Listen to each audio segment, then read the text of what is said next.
Leitura em áudio. Por Miguel R.C. Pela Fundação São Miguel Brasil.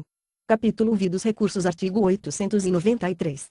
Das decisões são admissíveis os seguintes recursos: e embargos, e recurso ordinário, e recurso de revista, e via agravo. Os incidentes do processo são resolvidos pelo próprio juízo ou tribunal, admitindo-se apreciação do merecimento das decisões interlocutórias e somente em recurso da decisão definitiva. 2. A interposição de recurso para o Supremo Tribunal Federal não prejudicará a execução do julgado.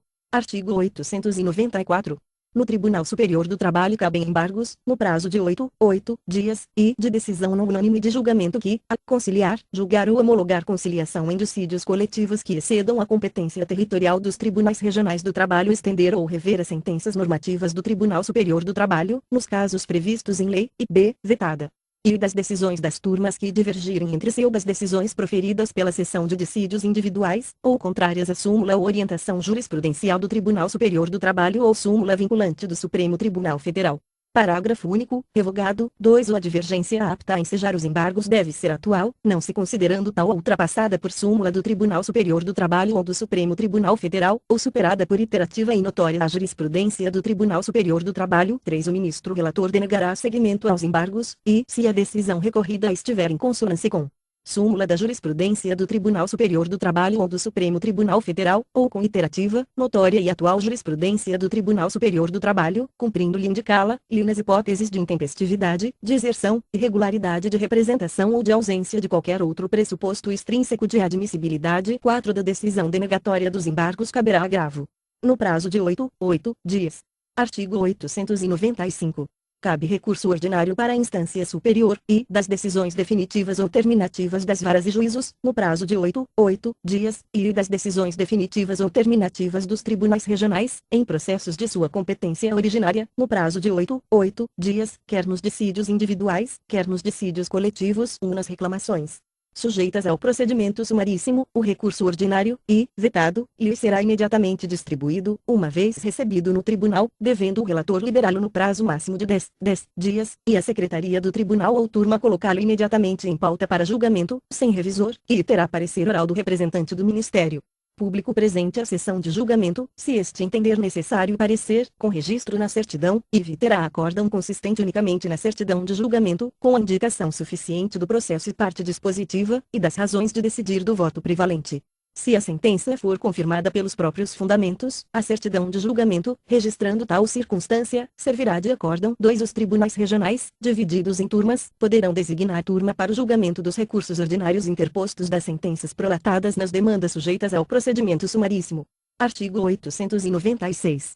Cabe recurso de revista para a turma do Tribunal Superior do Trabalho das decisões proferidas em grau de recurso ordinário, em dissídio individual, pelos tribunais regionais do trabalho, quando derem ao mesmo dispositivo de lei federal interpretação diversa da que lhe houver dado outro tribunal regional do trabalho, no seu pleno ou turma, ou a sessão de dissídios individuais do Tribunal Superior do Trabalho, ou contrariarem súmula de jurisprudência uniforme dessa Corte ou súmula vinculante do Supremo Tribunal Federal, b. derem ao mesmo dispositivo de lei estadual, convenção coletiva de trabalho, acordo coletivo, sentença normativa ou regulamento empresarial de observância obrigatória em área territorial que exceda a jurisdição do Tribunal Regional. Prolator da decisão recorrida, interpretação divergente, na forma da alínea C, proferidas com violação literal de disposição de lei federal ou afronta direta e literal à Constituição Federal. Um recurso de revista, dotado de efeito apenas devolutivo, será interposto perante o presidente do Tribunal Regional do Trabalho, que, por decisão fundamentada, poderá recebê-lo ou denegá-lo, ou sob pena de não conhecimento, é ônus da parte, e indicar o trecho da decisão recorrida que consubstancia o prequestionamento da controvérsia objeto do recurso de revista, e indicar, de forma explícita e fundamentada, contrariedade a dispositivo de lei, súmula ou orientação jurisprudencial do Tribunal Superior do Trabalho que conflite com a decisão regional, e expor as razões do pedido de reforma, impugnando todos os fundamentos jurídicos da decisão recorrida, inclusive mediante demonstração analítica de cada dispositivo de lei, da Constituição Federal, de súmula ou orientação jurisprudencial cuja contrariedade aponte, e transcrever na peça recursal, no caso de suscitar preliminar de nulidade de julgado por negativa de prestação jurisdicional, o trecho dos embargos declaratórios em que foi pedido o pronunciamento do tribunal sobre questão veiculada no recurso ordinário. Trecho Da decisão regional que rejeitou os embargos quanto ao pedido, para cotejo e verificação, de plano, da ocorrência da omissão. 2. O das decisões proferidas pelos tribunais regionais do trabalho ou por suas turmas, em execução de sentença, inclusive em processo incidente de embargos de terceiro, não caberá recurso de revista, salvo na hipótese de ofensa direta e literal de norma da Constituição Federal. 3. O revogado.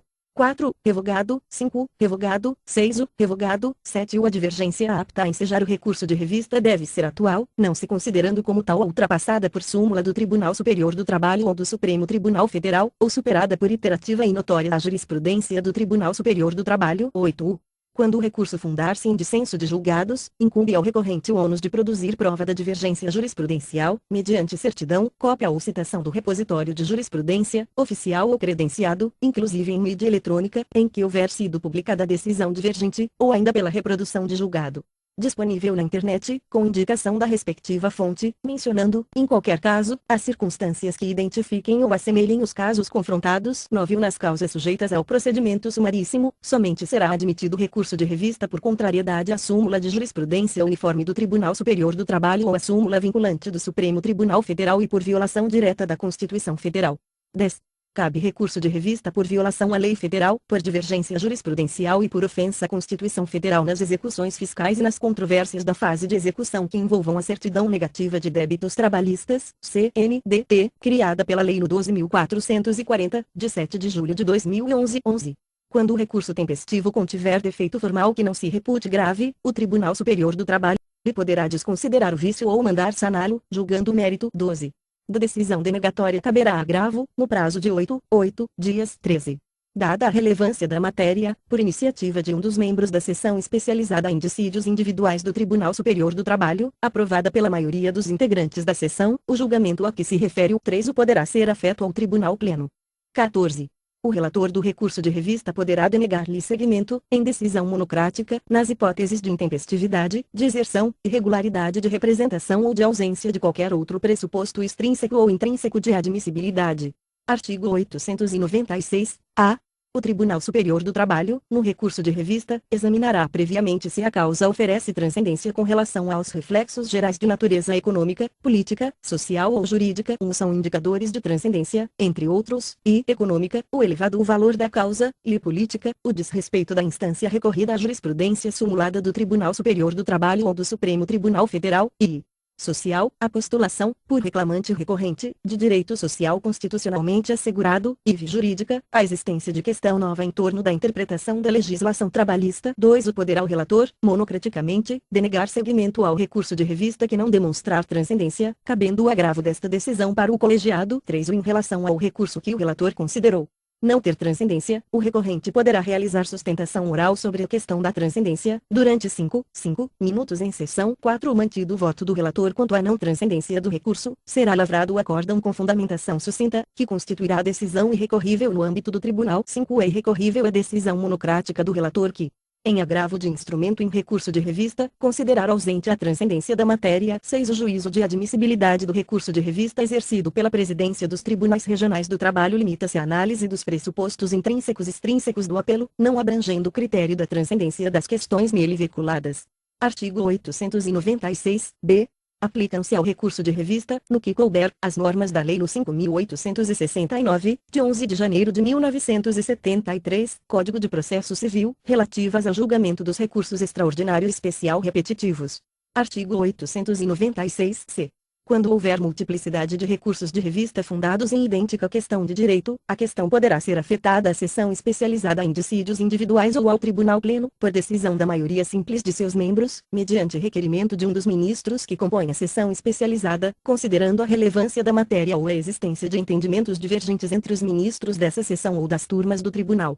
O presidente da turma ou da seção especializada, por indicação dos relatores, afetará um ou mais recursos representativos da controvérsia para julgamento pela seção especializada em dissídios individuais ou pelo Tribunal Pleno, sob o rito dos recursos repetitivos. 2. O presidente da turma ou da seção especializada que afetar processo para julgamento sob o rito dos recursos repetitivos deverá expedir comunicação aos Demais presidentes de turma ou de sessão especializada, que poderão afetar outros processos sobre a questão para julgamento conjunto, a fim de conferir ao órgão julgador visão global da questão. 3. O presidente do Tribunal Superior do Trabalho oficiará os presidentes dos tribunais regionais do trabalho para que suspendam os recursos interpostos em casos idênticos aos afetados como recursos repetitivos, até o pronunciamento definitivo do Tribunal Superior do Trabalho. 4. Caberá ao presidente do tribunal de origem admitir um ou mais recursos representativos da controvérsia, os quais serão encaminhados ao Tribunal Superior do Trabalho, ficando suspensos os demais recursos de revista até o pronunciamento definitivo do Tribunal Superior do Trabalho. 5. O relator no Tribunal Superior do Trabalho poderá determinar a suspensão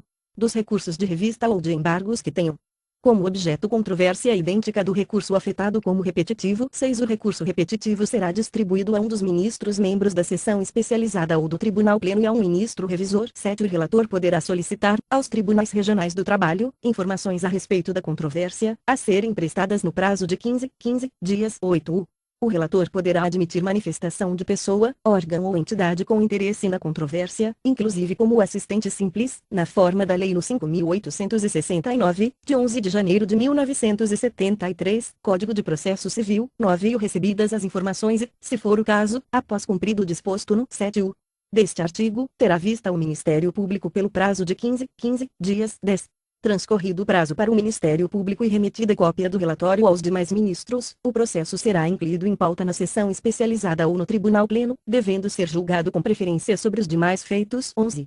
Publicado o acórdão do Tribunal Superior do Trabalho, os recursos de revista sobrestados na origem, e terão seguimento denegado na hipótese de o acórdão recorrido coincidir com a orientação a respeito da matéria no Tribunal Superior do Trabalho, ou eles serão novamente examinados pelo Tribunal de Origem na hipótese de o acórdão recorrido divergir da orientação do Tribunal Superior do Trabalho a respeito da matéria. 12. Na hipótese prevista no inciso I do 11 deste artigo, mantida a decisão divergente pelo Tribunal de Origem, far-se-á o exame de admissibilidade do recurso de revista. 13. Caso a questão afetada e julgada sob o rito dos recursos repetitivos também contenha questão constitucional, a decisão proferida pelo Tribunal Pleno não obstará ao conhecimento de eventuais recursos extraordinários sobre a questão constitucional. 14.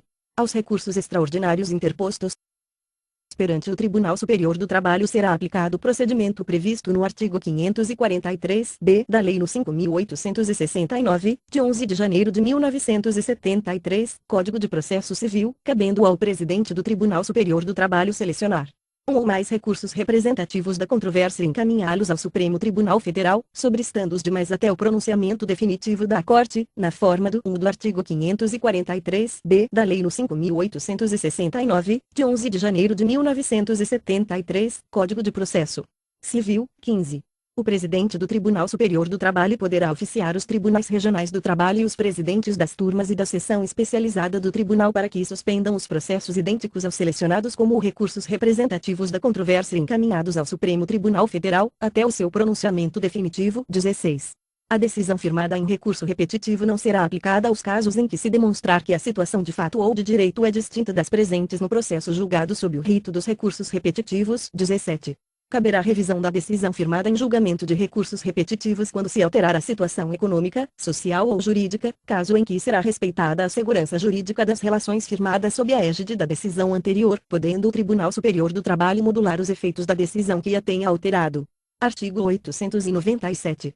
Cabe agravo, no prazo de 8 dias, a, de petição, das decisões do juiz ou presidente, nas execuções, b, de instrumento, dos despachos que denegarem a interposição de recursos. O agravo de petição só será recebido quando o agravante delimitar, justificadamente, as matérias e os valores impugnados, permitida a execução imediata da parte remanescente até o final, nos próprios autos ou por carta de sentença. 2. O agravo de instrumento interposto contra o despacho que não receber agravo de petição não suspende a execução da sentença. 3. Na hipótese da linha deste artigo, o agravo será julgado pelo próprio tribunal, presidido pela autoridade recorrida, salvo se tratar de decisão de juiz do trabalho de uma instância ou de juiz de direito.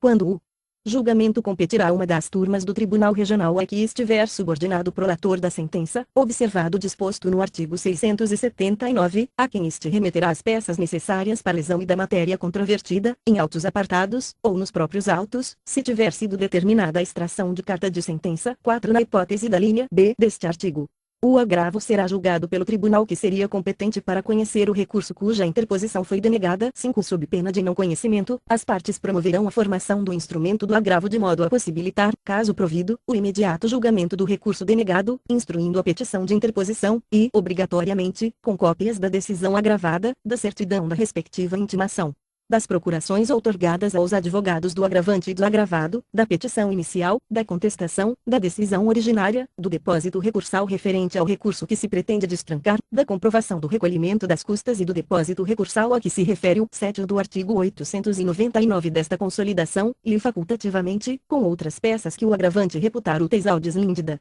Matéria de mérito controvertida. 6. O agravado será intimado para oferecer resposta ao agravo e ao recurso principal, instruindo-a com as peças que considerar necessárias ao julgamento de ambos os recursos. 7. O provido o agravo, a turma deliberará sobre o julgamento do recurso principal, observando-se, se for o caso, daí em diante, o procedimento relativo a esse recurso. 8. Quando o agravo de petição versar apenas sobre as contribuições sociais, o juiz da execução determinará a extração de cópias das peças necessárias, que serão autuadas em apartado, conforme dispõe o 3º, parte final, e remetidas à instância superior para apreciação, após contraminuta. Artigo 897, a. Caberão embargos de declaração da sentença ou acórdão, no prazo de 5 dias, devendo seu julgamento ocorrer na primeira audiência ou sessão subsequente à sua apresentação, registrado na certidão, admitido o efeito modificativo da decisão nos casos de omissão e contradição no julgado e manifesto equívoco no exame dos pressupostos extrínsecos do recurso. Os erros materiais poderão ser corrigidos de ofício ou a requerimento de qualquer das partes. 2. O eventual efeito modificativo dos embargos de declaração somente poderá ocorrer em virtude da correção de vício na decisão embargada e desde que ouvida a parte contrária, no prazo de 5 dias. 3. Os embargos de declaração interrompem o prazo para a interposição de outros recursos, por qualquer das partes, salvo quando intempestivos, irregular a representação da parte ou ausente a sua assinatura. Artigo 898. Das decisões proferidas em dissídio coletivo que afete a empresa de serviço público, ou, em qualquer caso, das proferidas em revisão, poderão recorrer, além dos interessados, o presidente do tribunal e a Procuradoria da Justiça do Trabalho. Artigo 899. Os recursos serão interpostos por simples petição e terão efeito meramente devolutivo, salvo as exceções previstas neste título, permitida a execução provisória até a penhora, sendo a condenação de valor até 10 vezes o salário mínimo regional. Nos dissídios individuais, só será admitido recurso, inclusive extraordinário, mediante prévio depósito da respectiva importância. Transitada em julgado a decisão recorrida, ordenar-se-á o levantamento imediato da importância de depósito, em favor da parte vencedora, por simples despacho do juiz. 2. O tratando-se de condenação de valor indeterminado, o depósito corresponderá ao que for arbitrado, para efeito de custas, pela junta ou juízo de direito, até o limite de 10 vezes o salário mínimo da região. 3. O revogado. 4. O depósito recursal será feito em conta vinculada a juízo e corrigido com os mesmos índices da poupança. 5. Revogado. 6. Quando o valor da condenação, ou arbitrado para fins de custas, exceder o limite de 10 vezes o salário mínimo da região, o depósito para fins de recurso será limitado a este valor. 7. No ato de interposição do agravo de instrumento, o depósito recursal corresponderá a 50% do valor do depósito do recurso ao qual se pretende destrancar. 8. Quando o agravo de instrumento tem a finalidade de destrancar recurso de revista que se insurge contra a decisão que contraria a jurisprudência uniforme do Tribunal Superior do Trabalho, consubstanciada nas suas súmulas ou em orientação jurisprudencial, não haverá obrigatoriedade de se efetuar o depósito referido no 7 deste artigo. 9. O valor do depósito recursal será reduzido pela metade para entidades sem fins lucrativos, empregadores domésticos, microempreendedores individuais, microempresas e empresas de pequeno porte. 10. São isentos do depósito recursal os beneficiários da justiça gratuita, as entidades filantrópicas e as empresas em recuperação judicial. 11. O depósito recursal poderá ser substituído por fiança bancária ou seguro-garantia judicial. Artigo 900. Interposto o recurso, será notificado o recorrido para oferecer as suas razões, em prazo igual ao que tiver o recorrente. Artigo 901. Sem prejuízo dos prazos previstos neste capítulo, terão as partes vistas dos autos em cartório ou na secretaria. Parágrafo único. Salvo quando estiver correndo prazo comum, aos procuradores das partes será permitido ter vista dos autos fora do cartório ou secretaria. Artigo 902, revogado. Capítulo V da aplicação das penalidades. Artigo 903. As penalidades estabelecidas no título anterior serão aplicadas pelo juiz, ou tribunal, que tiver de conhecer da desobediência, violação, recusa, falta, ou coação, ex officio, ou mediante representação de qualquer interessado ou da Procuradoria da Justiça do Trabalho. Artigo 904. As sanções em que incorrerem as autoridades da Justiça do Trabalho serão aplicadas pela autoridade ou tribunal imediatamente superior, conforme o caso, ex officio, ou mediante representação de qualquer interessado ou da Procuradoria. Parágrafo único. Tratando de membro do Tribunal Superior do Trabalho, será competente para a imposição de execuções o Conselho Federal. Artigo 905. Tomando conhecimento do fato imputado, o juiz, ou tribunal, competente mandará notificar o acusado, para apresentar, no prazo de 15 dias, defesa por escrito ou é facultado ao acusado, dentro do prazo estabelecido neste artigo, requerer a produção de testemunhas, até ao máximo de 5. Nesse caso, será marcada a audiência para a inquirição. 2. O fim do prazo de defesa, o processo será imediatamente concluído para julgamento, que deverá ser proferido no prazo de 10 dias.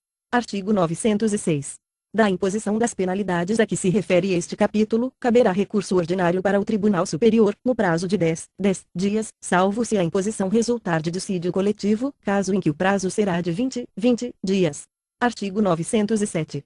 Sempre que o infrator incorrer em pena criminal, far-se a remessa das peças necessárias à autoridade competente. Artigo 908. A cobrança das multas estabelecidas neste título será feita, mediante executivo fiscal, perante o juiz competente para a cobrança de dívida ativa da Fazenda Pública Federal. Parágrafo único. A cobrança das multas será promovida, no Distrito Federal e nos estados em que funcionarem os tribunais regionais, pela Procuradoria da Justiça do Trabalho, e, nos demais estados, de acordo com o disposto no Decreto-Lei nº 960, de 17 de dezembro de 1938. Capítulo VI. Disposições finais. Artigo 909. A ordem dos processos no Tribunal Superior do Trabalho será regulada em seu regimento interno. Artigo 910. Para os efeitos deste título, equiparam-se aos serviços públicos os de utilidade pública, bem como os que forem prestados em armazéns de gêneros alimentícios, açougues, padarias, leiterias, farmácias, hospitais, minas, empresas de transportes e comunicações, bancos e estabelecimentos que interessem à segurança nacional. Título X. Disposições finais e transitórias. Artigo 911. Esta consolidação entrará em vigor em 10 de novembro de 1943. Artigo 911-A. O empregador efetuará o recolhimento das contribuições previdenciárias próprias e do trabalhador e o depósito do FGTS com base nos valores pagos no período mensal e fornecerá ao empregado comprovante do cumprimento dessas obrigações. Os segurados enquadrados como empregados que, no somatório de remunerações auferidas de um ou mais empregadores no período de um mês, independentemente do tipo de contrato de trabalho, receberem remuneração inferior ao salário mínimo mensal, poderão recolher ao regime geral de previdência social a diferença entre a remuneração recebida e o valor do salário mínimo mensal, em que incidirá a mesma alíquota aplicada à contribuição do trabalhador retida pelo empregador. 2. Na hipótese de não ser feito o recolhimento complementar previsto no o mês em que a remuneração total recebida pelo segurado de um ou mais empregadores for menor que o salário mínimo mensal, não será considerado para fins de aquisição e manutenção de qualidade de segurado do regime geral de previdência social nem para cumprimento dos períodos de carência para concessão dos benefícios previdenciários. Artigo 912. Os dispositivos de caráter imperativo terão aplicação imediata às relações iniciadas, mas não consumadas, antes da vigência desta consolidação. Artigo 913. O Ministro do Trabalho e Previdência Social expedirá instruções, quadros, tabelas e modelos que se tornarem necessários à execução desta consolidação. Parágrafo único. O Tribunal Superior do Trabalho adaptará o seu regimento interno e o dos tribunais regionais do trabalho às normas contidas nesta consolidação. Artigo 914. Continuarão em vigor os quadros, tabelas e modelos, aprovados em virtude de dispositivos não alterados pela presente consolidação. Artigo 915. Não serão prejudicados os recursos interpostos com apoio em dispositivos alterados ou cujo prazo para interposição esteja em curso à data da vigência desta consolidação. Artigo 916. Os prazos de prescrição fixados pela presente consolidação começarão a correr da data da vigência desta, quando menores do que os previstos pela legislação anterior. Artigo 917. O Ministro do Trabalho marcará prazo para adaptação dos atuais estabelecimentos às exigências contidas no capítulo de Higiene e Segurança do Trabalho. Compete ainda àquela autoridade fixar os prazos dentro dos quais, em cada estado, entrará em vigor a obrigatoriedade do uso da carteira de trabalho e previdência social, para os atuais empregados. Parágrafo único. O Ministro do Trabalho fixará, para cada estado e quando julgar conveniente, o início da vigência de parte ou de todos os dispositivos contidos no capítulo da Segurança e da Medicina do Trabalho. Artigo 918. Enquanto não for expedida a Lei Orgânica da Previdência Social, competirá ao Presidente do Tribunal Superior do Trabalho julgar os recursos interpostos com apoio no artigo 1, a linha C, do Decreto-Lei nº 3.710, de 14 de outubro de 1941, cabendo o recurso de suas Decisões nos termos do disposto no artigo 734, alínea B, desta Consolidação. Parágrafo único. Ao diretor do Departamento de Previdência Social incumbirá presidir as eleições para a constituição dos conselhos fiscais dos institutos e caixas de pensões e julgar, com recurso para a instância superior, os recursos sobre matéria técnico-administrativa dessas instituições. Artigo 919. Ao empregado bancário, admitido até a data da vigência da presente lei, fica assegurado o direito à aquisição da estabilidade nos termos do artigo 15 do Decreto no 24.615, de 9 de julho de 1934. Artigo 920. Enquanto não forem constituídas as confederações, ou, na falta destas, a representação de classes, econômicas ou profissionais, que derivar da indicação desses órgãos ou dos respectivos presidentes, será suprida por equivalente designação ou eleição realizada pelas correspondentes federações. Artigo 921. As empresas que não estiverem incluídas no enquadramento sindical em que trata o artigo 577 poderão firmar contratos coletivos de trabalho com os sindicatos representativos da respectiva categoria profissional. Artigo 922. O disposto no artigo 301 regerá somente as relações de emprego iniciadas depois da vigência desta Consolidação. Anexo quadro a que se refere o artigo 577 da Consolidação das Leis do Trabalho. Confederação Nacional da Indústria, Confederação Nacional dos Trabalhadores na Indústria, o Grupo Indústria da Alimentação, atividades ou categorias econômicas, ou Grupo Trabalhadores na Indústria de Alimentação, categorias profissionais, Indústria do Trigo, Indústria do Milho e da Soja, Indústria da Mandioca, trabalhadores na indústria do trigo, milho e mandioca, indústria do arroz, trabalhadores na indústria do arroz, indústria do açúcar de engenho, trabalhadores na indústria do açúcar, indústria de torrefação e moagem do café, indústria de refinação do sal, indústria de panificação e confeitaria, indústria de produtos de cacau e balas, indústria do mate, indústria de laticínio e produtos derivados, indústria de massas alimentícias e biscoitos, trabalhadores na indústria de torrefação e moagem de café, trabalhadores na indústria da refinação do sal, trabalhadores na indústria de panificação e confeitaria, trabalhadores na indústria de produtos de cacau e balas, trabalhadores na indústria do mate, trabalhadores na indústria de laticínio e produtos derivados, trabalhadores na indústria de massas alimentícias e biscoitos.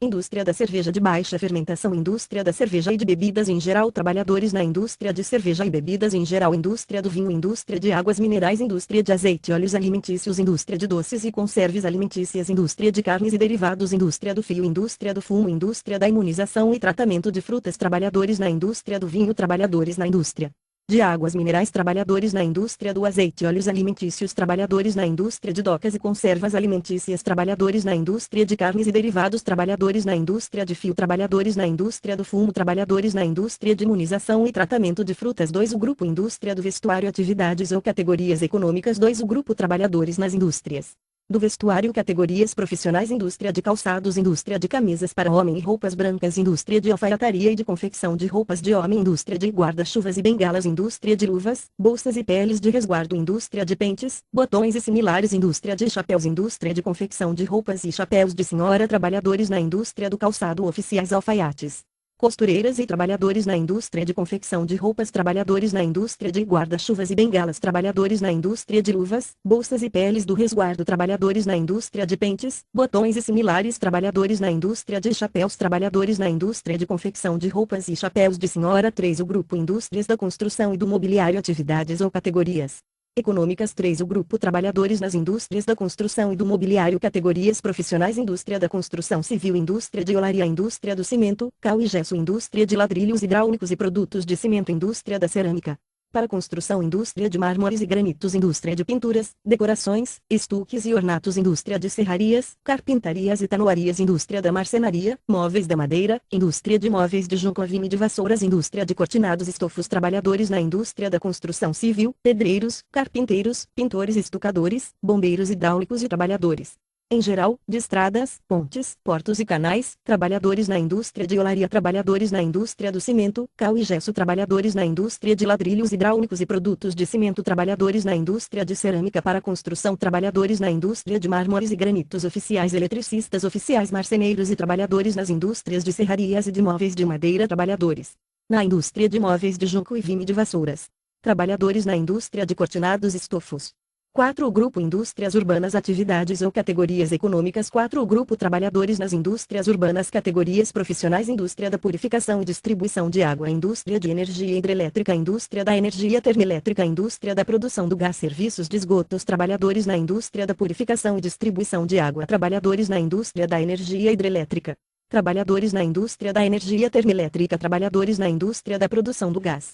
Trabalhadores em serviços de esgotos. 5. Grupo Indústrias extrativas. Atividades ou categorias econômicas. 5. Grupo Trabalhadores nas indústrias extrativas. Categorias profissionais. Indústria da extração do ouro e metais preciosos. Indústria da extração do ferro e metais básicos. Indústria da extração do carvão. Indústria da extração de diamantes e pedras preciosas. Indústria da extração de mármores, calcários e pedreiras. Indústria da extração de areias e barreiras. Indústria da extração do sal. Indústria da extração do petróleo. Indústria da extração de madeiras. Indústria da extração de resinas. Indústria da extração da lenha. Indústria da extração da borracha. Indústria da extração de fibras vegetais e do descaroçamento do algodão. Indústria da extração de óleos vegetais e animais. Trabalhadores na indústria da extração de ouro e metais preciosos.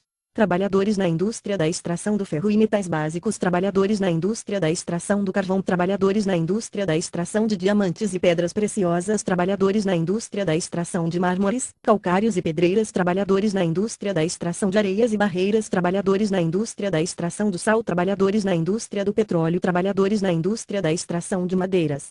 Trabalhadores na indústria da extração de resinas. Trabalhadores na indústria da extração da lenha. Trabalhadores na indústria da extração da borracha. Trabalhadores na indústria da extração de fibras vegetais e do descaroçamento do algodão. Trabalhadores na indústria da extração de óleos vegetais e animais. 6. O grupo Indústria de fiação e tecelagem. Atividades ou categorias econômicas. 6. O grupo Trabalhadores nas indústrias de fiação e tecelagem. Categorias profissionais. Indústria da cordoalha e estopa. Indústria da malharia e meias. Indústria de fiação e tecelagem em geral. Indústria de especialidades têxteis, passamanarias, rendas, tapetes, mestres e contramestres na indústria de fiação e tecelagem. Trabalhadores na indústria de fiação e tecelagem. 7. O grupo Indústria de artefatos de couro. Atividades ou categorias econômicas. 7. O grupo Trabalhadores nas indústrias de artefatos de couro. Categorias profissionais. Indústria de curtimento de couros e de peles. Indústria de malas e artigos de viagem. Indústria de correias em geral e arreios. Trabalhadores na indústria de curtimento de couros e peles. Trabalhadores na indústria de artefatos de couro. 8. O grupo Indústria de artefatos de borracha. Atividades ou categorias econômicas. 8. O grupo Trabalhadores nas indústrias de artefatos de borracha. Categorias profissionais. Indústria de artefatos de borracha. Trabalhadores na indústria de artefatos de borracha.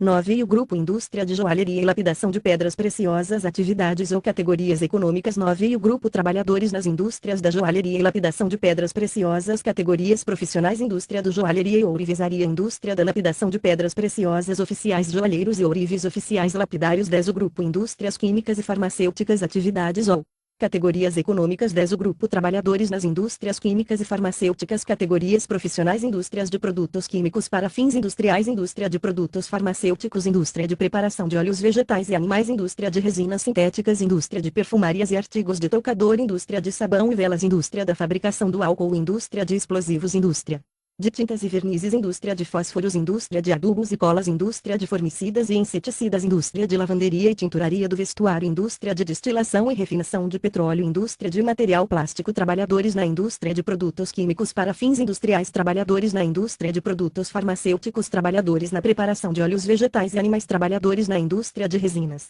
sintéticas. Trabalhadores na indústria de perfumarias e artigos de toucador. Trabalhadores na indústria de sabão e velas. Trabalhadores na indústria de fabricação do álcool. Trabalhadores na indústria de explosivos. Trabalhadores na indústria de tintas e vernizes. Trabalhadores na indústria de fósforos. Trabalhadores na indústria de adubos e colas. Trabalhadores na indústria de formicidas e inseticidas. Trabalhadores na indústria de lavanderia e tinturaria do vestuário. Trabalhadores na indústria de destilação e refinação de petróleo. Trabalhadores na indústria de material plástico. 11. O grupo Indústrias do papel, papelão e cortiça. Atividades ou categorias econômicas. 11. O grupo Trabalhadores nas indústrias do papel, papelão e cortiça. Categorias profissionais. Indústria do papel. Indústria do papelão. Indústria de cortiça. Trabalhadores na indústria de papel, papelão e cortiça. Indústria de artefatos de papel, papelão e cortiça. Trabalhadores na indústria de artefatos de papel, papelão e cortiça. 12. O grupo Indústrias gráficas. Atividades ou categorias econômicas. 12. O grupo Trabalhadores nas indústrias gráficas. Categorias profissionais. Indústria da tipografia. Indústria da gravura. Oficiais gráficos. Indústria da encadernação. Oficiais encadernadores. 13. O grupo Indústrias de vidros, cristais, espelhos, cerâmica de louça e porcelana. Atividades ou categorias econômicas. 13. O grupo Trabalhadores nas indústrias de vidros, cristais, espelhos, cerâmica de louça e porcelana. Categorias profissionais. Indústria de vidros e cristais,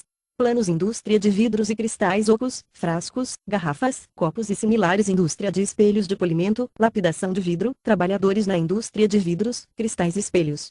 Indústria de cerâmica de louça de pó de pedra, da porcelana e da louça de barro. Trabalhadores na indústria de cerâmica de louça de pó de pedra, da porcelana e da louça de barro. 14. Grupo Indústrias Metalúrgicas, Mecânica e de Material Elétrico. Atividades ou categorias econômicas. 14. Grupo Trabalhadores nas indústrias metalúrgicas, mecânica e de material elétrico. Categorias profissionais. Indústria do ferro, siderurgia, indústria da fundição. Trabalhadores metalúrgicos, siderurgia e fundição, indústria de artefatos de ferro e metais em geral. Indústria da serralheria, indústria da mecânica, indústria da galvanoplastia e de niquelação, indústria de máquinas, indústria de cutelaria, indústria de balanças, pesos e medidas, indústria de funilaria, indústria de estamparia de metais, indústria de móveis de metal.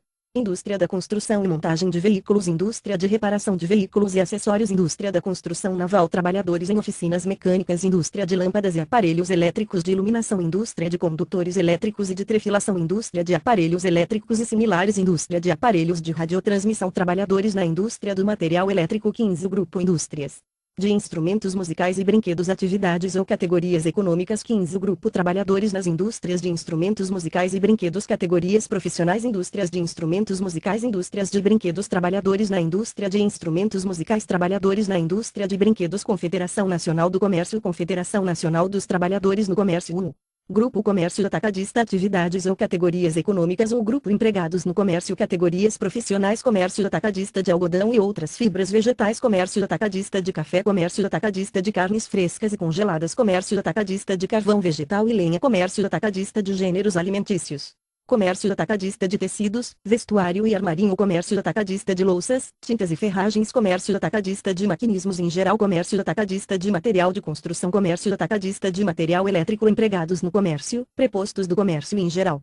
Comércio atacadista de minérios e combustíveis minerais. Comércio atacadista de produtos químicos para a indústria e lavoura. Comércio atacadista de drogas e medicamentos. Comércio atacadista de pedras preciosas. Comércio atacadista de joias e relógios. Comércio atacadista de papel e papelão. Empregados, vendedores e viajantes do comércio. Trabalhadores em empresas comerciais de minérios e combustíveis minerais. 2. O Grupo Comércio Varejista.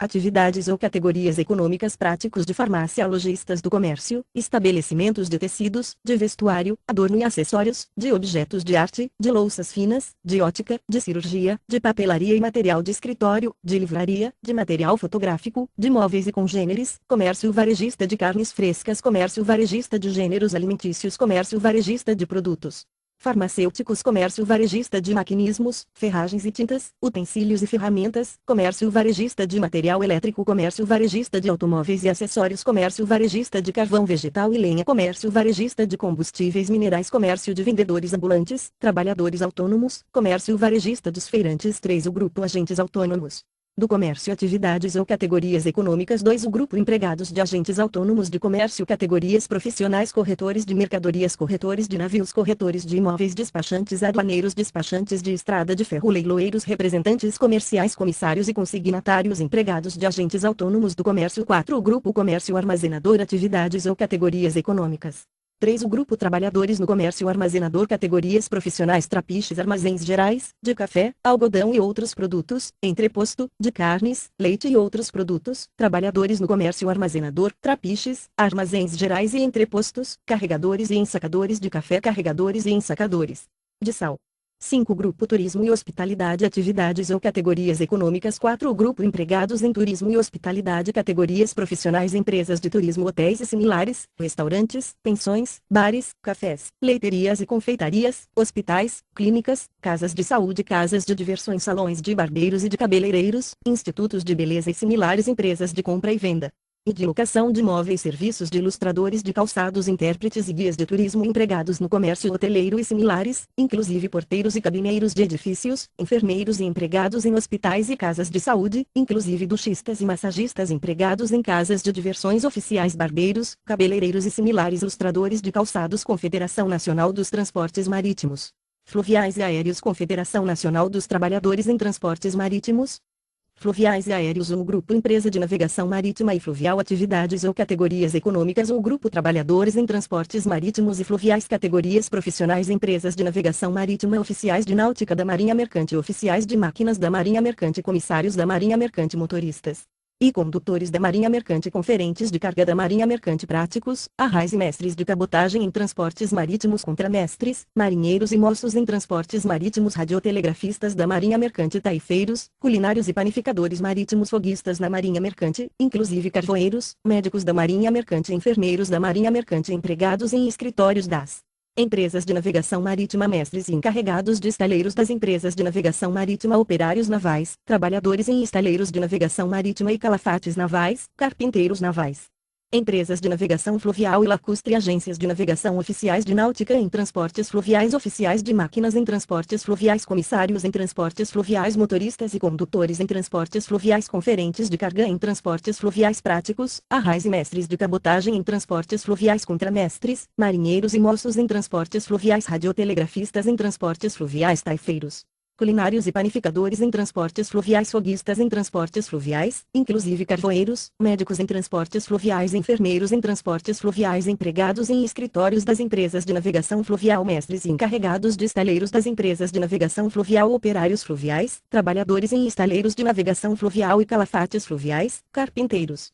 fluviais, enfermeiros da Marinha Mercante. 2. O grupo empresas aeroviárias, atividades ou categorias econômicas. 2. O grupo trabalhadores em transportes aéreos, categorias profissionais, empresas aeroviárias, aeronautas, aeroviários. 3. O grupo empresários e administradores de portos, atividades ou categorias econômicas. 3. O grupo estivadores, categorias profissionais, empresários e administradores de portos, carregadores e transportadores de bagagem dos portos, trabalhadores autônomos, estivadores, trabalhadores em estiva de minérios. 4. O grupo portuários, categorias profissionais, trabalhadores nos serviços portuários, motoristas em guindastes dos portos, conferentes e consertadores de carga e descarga nos portos. Confederação Nacional dos Transportes Terrestres, Confederação Nacional dos Transportes em Transportes Terrestres ou grupo empresas ferroviárias, atividades ou categorias econômicas ou grupo trabalhadores ferroviários, categorias profissionais, empresas ferroviárias, carregadores e transportadores de bagagens em estações ferroviárias, trabalhadores autônomos, trabalhadores em empresas ferroviárias.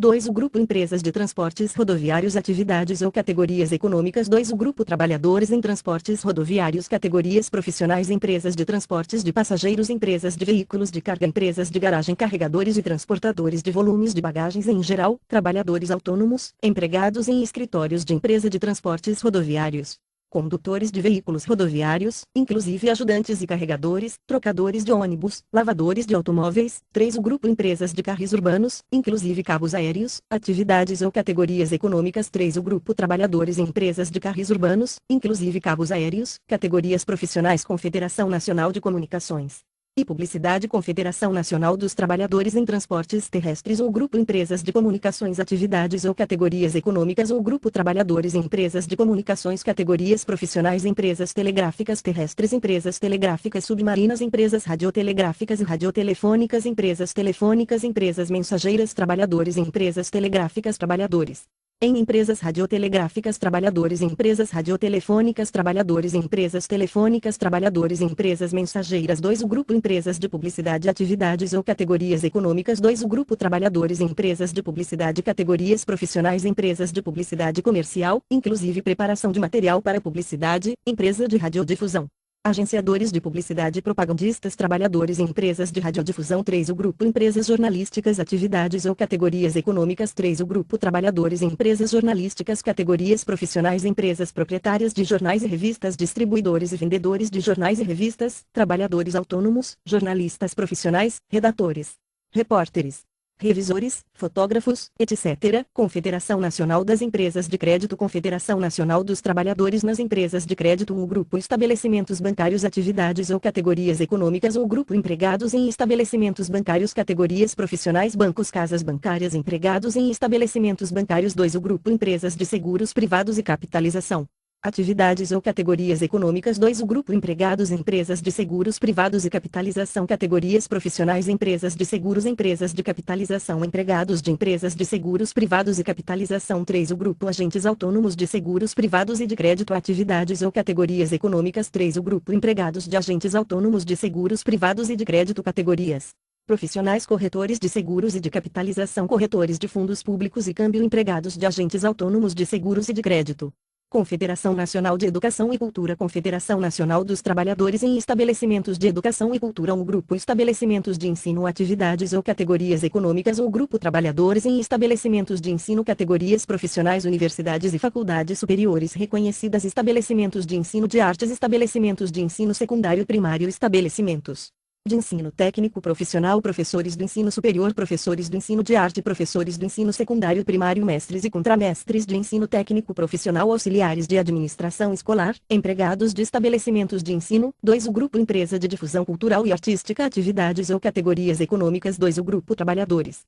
em empresas de difusão cultural e artística, categorias profissionais, empresas editoras de livros e publicações culturais, empresas teatrais, biblioteca, empresas de gravação de discos, empresas cinematográficas, empresas exibidoras cinematográficas, museus e laboratórios de pesquisas tecnológicas, empresas de orquestras, empresas artes plásticas, empresas de arte fotográfica, empregados de empresas editoras de livros e publicações culturais, empregados de empresas teatrais e cinematográficas, cenógrafos e cenotécnicos, atores teatrais, inclusive corpos corais e bailados, empregados de bibliotecas, empregados em empresas de gravação de discos, atores cinematográficos, operadores cinematográficos, empregados de museus e laboratórios de pesquisas, tecnologistas, músicos profissionais, artistas plásticos profissionais, fotógrafos profissionais.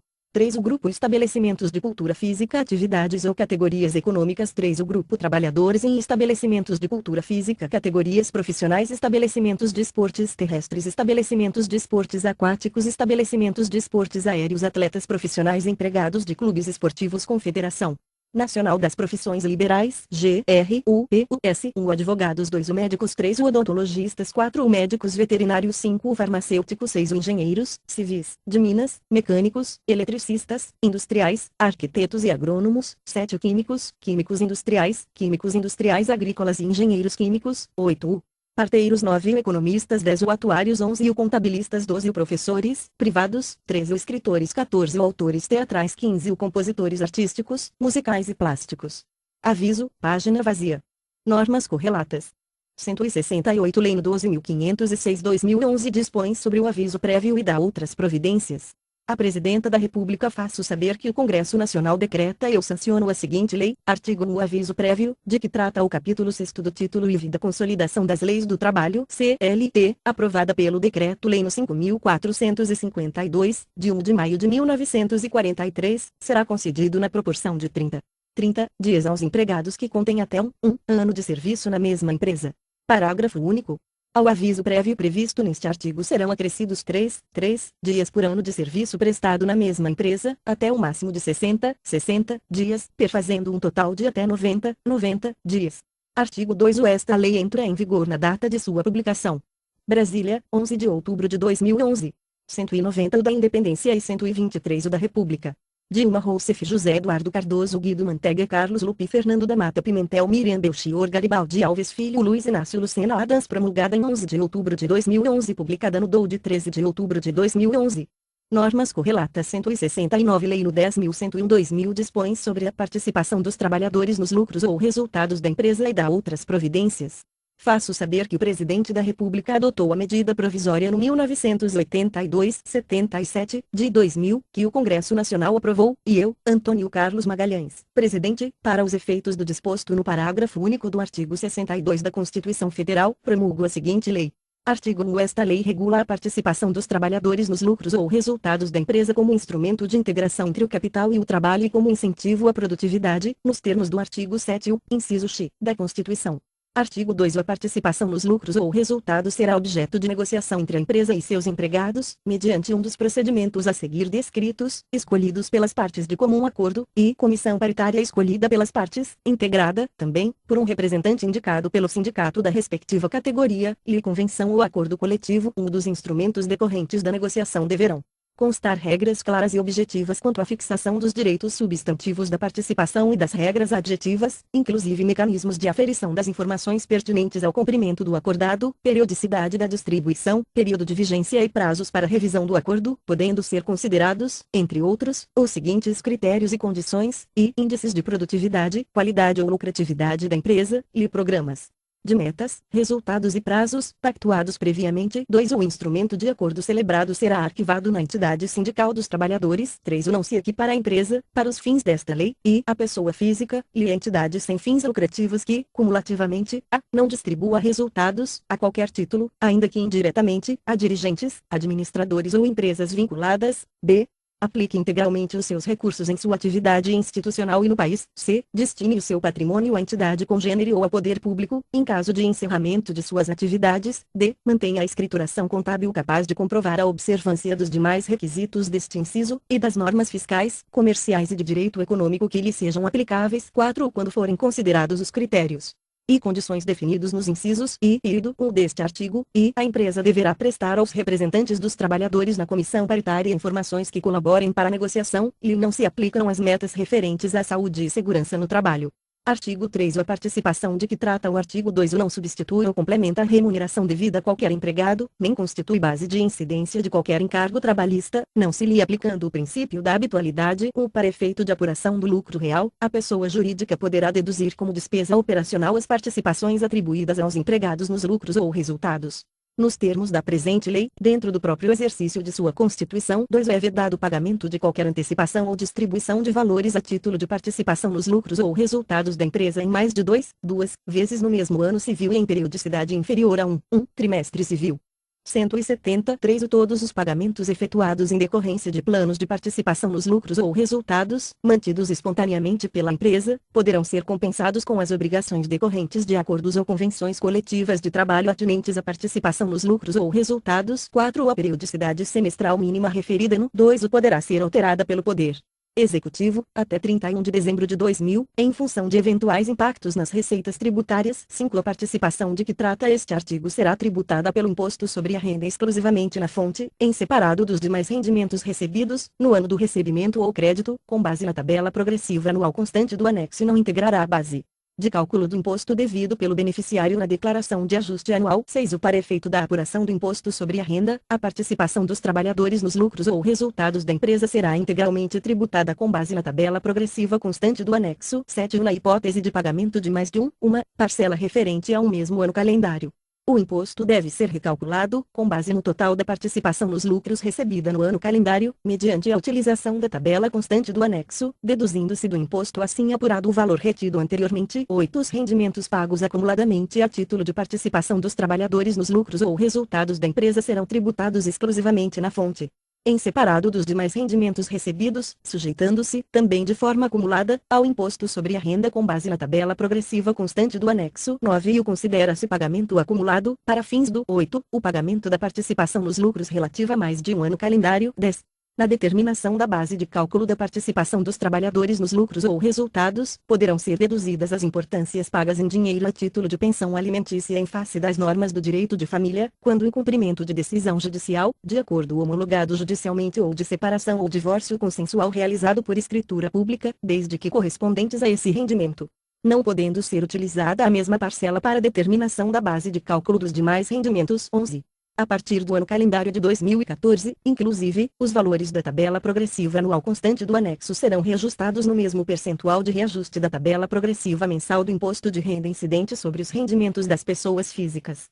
Artigo 4. Caso a negociação visando a participação nos lucros ou resultados da empresa resulte em impasse, as partes poderão utilizar-se dos seguintes mecanismos de solução do litígio, e mediação, e arbitragem de ofertas finais, utilizando-se, no que couber, os termos da Lei nº 9.307, de 23 de setembro de 1996. 1. Considera-se arbitragem de ofertas finais aquela em que o árbitro deve restringir-se a optar pela proposta apresentada, em caráter definitivo, por uma das partes. 2. O mediador ou o árbitro será escolhido de comum acordo entre as partes. 3. O firmado compromisso arbitral, não será admitida a desistência unilateral de qualquer das partes. 4. O laudo arbitral terá força normativa, independentemente de homologação judicial. Artigo 5. A participação de que trata o artigo 1 desta lei, relativamente aos trabalhadores em empresas estatais, observar as diretrizes específicas fixadas pelo Poder Executivo. Parágrafo único.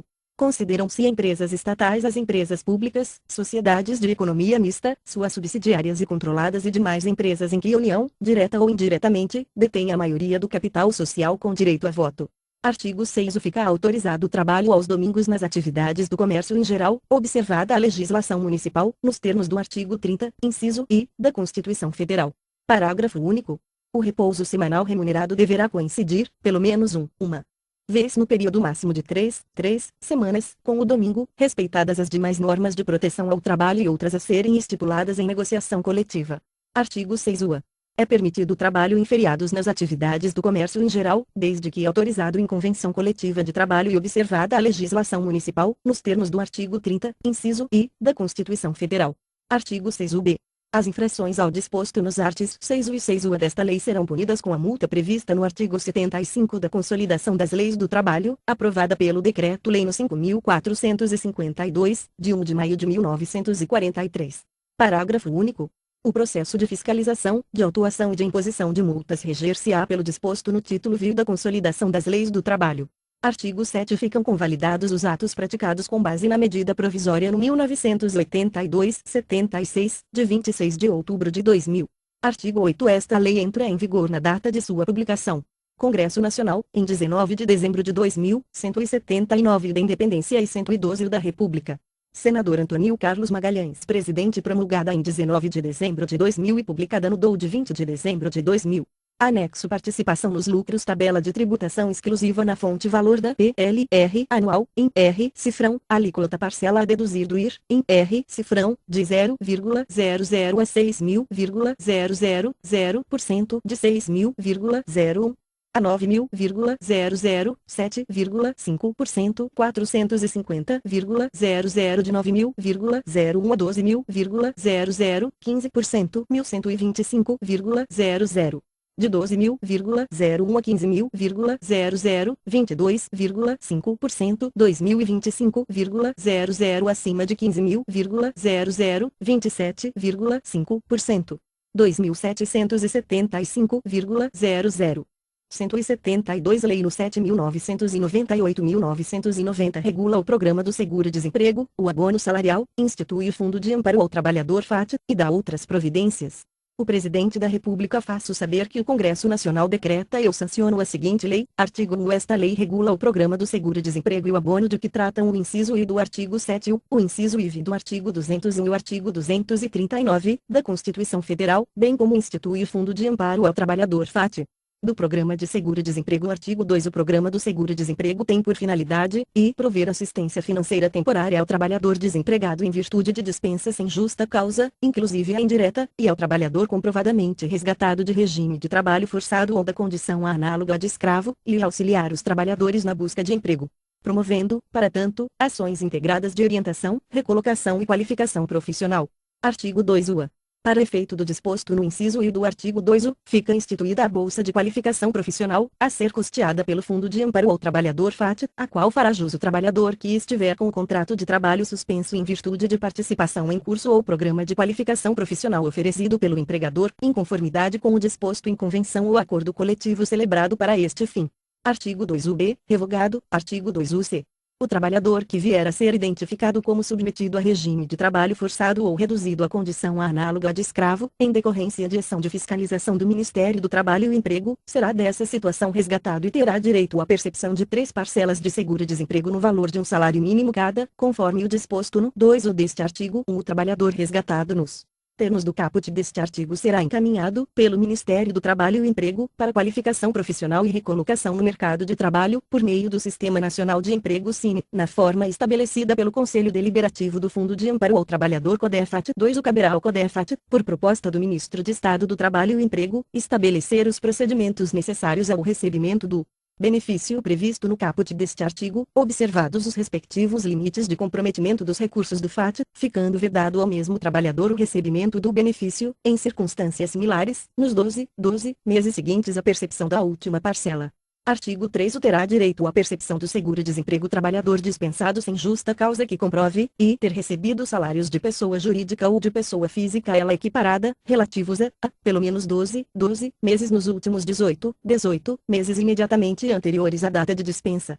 quando da primeira solicitação, b, pelo menos 9 meses nos últimos 12 meses imediatamente anteriores à data de dispensa, quando da segunda solicitação, e c, cada um dos 6 meses imediatamente anteriores à data de dispensa, quando das demais solicitações, e, revogado.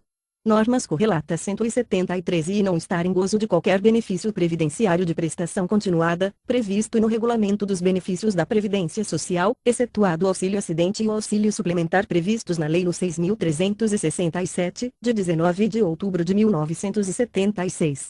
Bem como o abono de permanência em serviço previsto na Lei no 5.890, de 8 de junho de 1973, e não estar em gozo do auxílio-desemprego, e v. não possuir renda própria de qualquer natureza suficiente à sua manutenção e de sua família, v. matrícula e frequência, quando aplicável, nos termos do regulamento.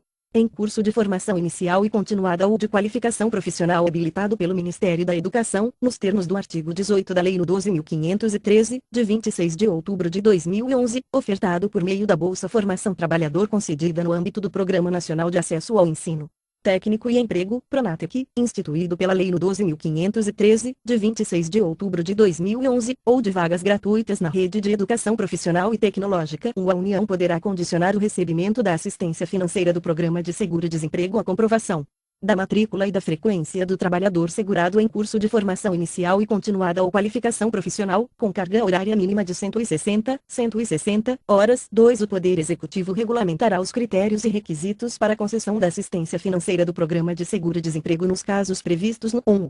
Considerando as disponibilidade de bolsas formação no âmbito do PRONATEC ou de vagas gratuitas na rede de educação profissional e tecnológica para o cumprimento da condicionalidade pelos respectivos beneficiários. 3. A oferta de bolsa para a formação dos trabalhadores de que trata este artigo considerará, entre outros critérios, a capacidade de oferta, a reincidência no recebimento do benefício, o nível de escolaridade e a faixa etária do trabalhador. 4. O registro como microempreendedor individual MEI, de que trata o artigo 18 da Lei Complementar no 123, de 14 de dezembro de 2006, não comprovará renda própria suficiente à manutenção da família, exceto se demonstrado na declaração anual simplificada da microempresa individual. Artigo 3 UA. A periodicidade, os valores, o cálculo do número de parcelas e os demais procedimentos operacionais de pagamento da Bolsa de Qualificação Profissional, nos termos do artigo 2 UA desta lei, bem como os pré-requisitos para habilitação serão os mesmos adotados em relação ao benefício do seguro-desemprego, exceto quanto à dispensa rem justa causa. Artigo 4. O benefício do seguro-desemprego será concedido ao trabalhador desempregado, por período máximo variável de 3 a 5 meses, de forma contínua ou alternada, a cada período aquisitivo, contados da data de dispensa que deu origem à última habilitação, cuja duração será definida pelo Conselho Deliberativo do Fundo de Amparo ao Trabalhador. CODEFAT. O benefício do seguro-desemprego poderá ser retomado a cada novo período aquisitivo, satisfeitas as condições arroladas nos incisos I e V do caput do artigo 3-O-2 ou a determinação do período máximo mencionado no caput observará a seguinte relação entre o número de parcelas mensais do benefício do seguro-desemprego e o tempo de serviço do trabalhador. Nos 36 meses que antecederem a data de dispensa que originou o requerimento do seguro-desemprego, vedado o cômputo de vínculos empregatícios utilizados em períodos aquisitivos anteriores, e, para a primeira solicitação, a 4 parcelas, se o trabalhador comprovar vínculo empregatício com pessoa jurídica ou pessoa física.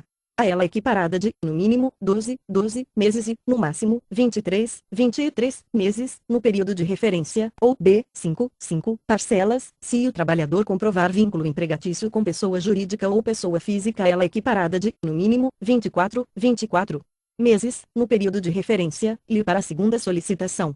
A 3 parcelas, se o trabalhador comprovar vínculo empregatício com pessoa jurídica ou pessoa física. Ela equiparada de, no mínimo, 9 meses e, no máximo, 11 meses, no período de referência. B. 4 parcelas, se o trabalhador comprovar vínculo empregatício com pessoa jurídica ou pessoa física. Ela equiparada de, no mínimo, 12 meses e, no máximo, 23 meses, no período de referência, ou c. 5 parcelas, se o trabalhador comprovar vínculo empregatício com pessoa jurídica ou pessoa física. Ela equiparada de, no mínimo, 24 meses, no período de referência, e a partir da terceira solicitação, a 3 parcelas, se o trabalhador comprovar vínculo empregatício com pessoa jurídica ou pessoa física. Ela equiparada de, no mínimo, 6 meses e, no máximo, 11 Meses, no período de referência, B, 4 parcelas, se o trabalhador comprovar vínculo empregatício com pessoa jurídica ou pessoa física ela equiparada de, no mínimo, 12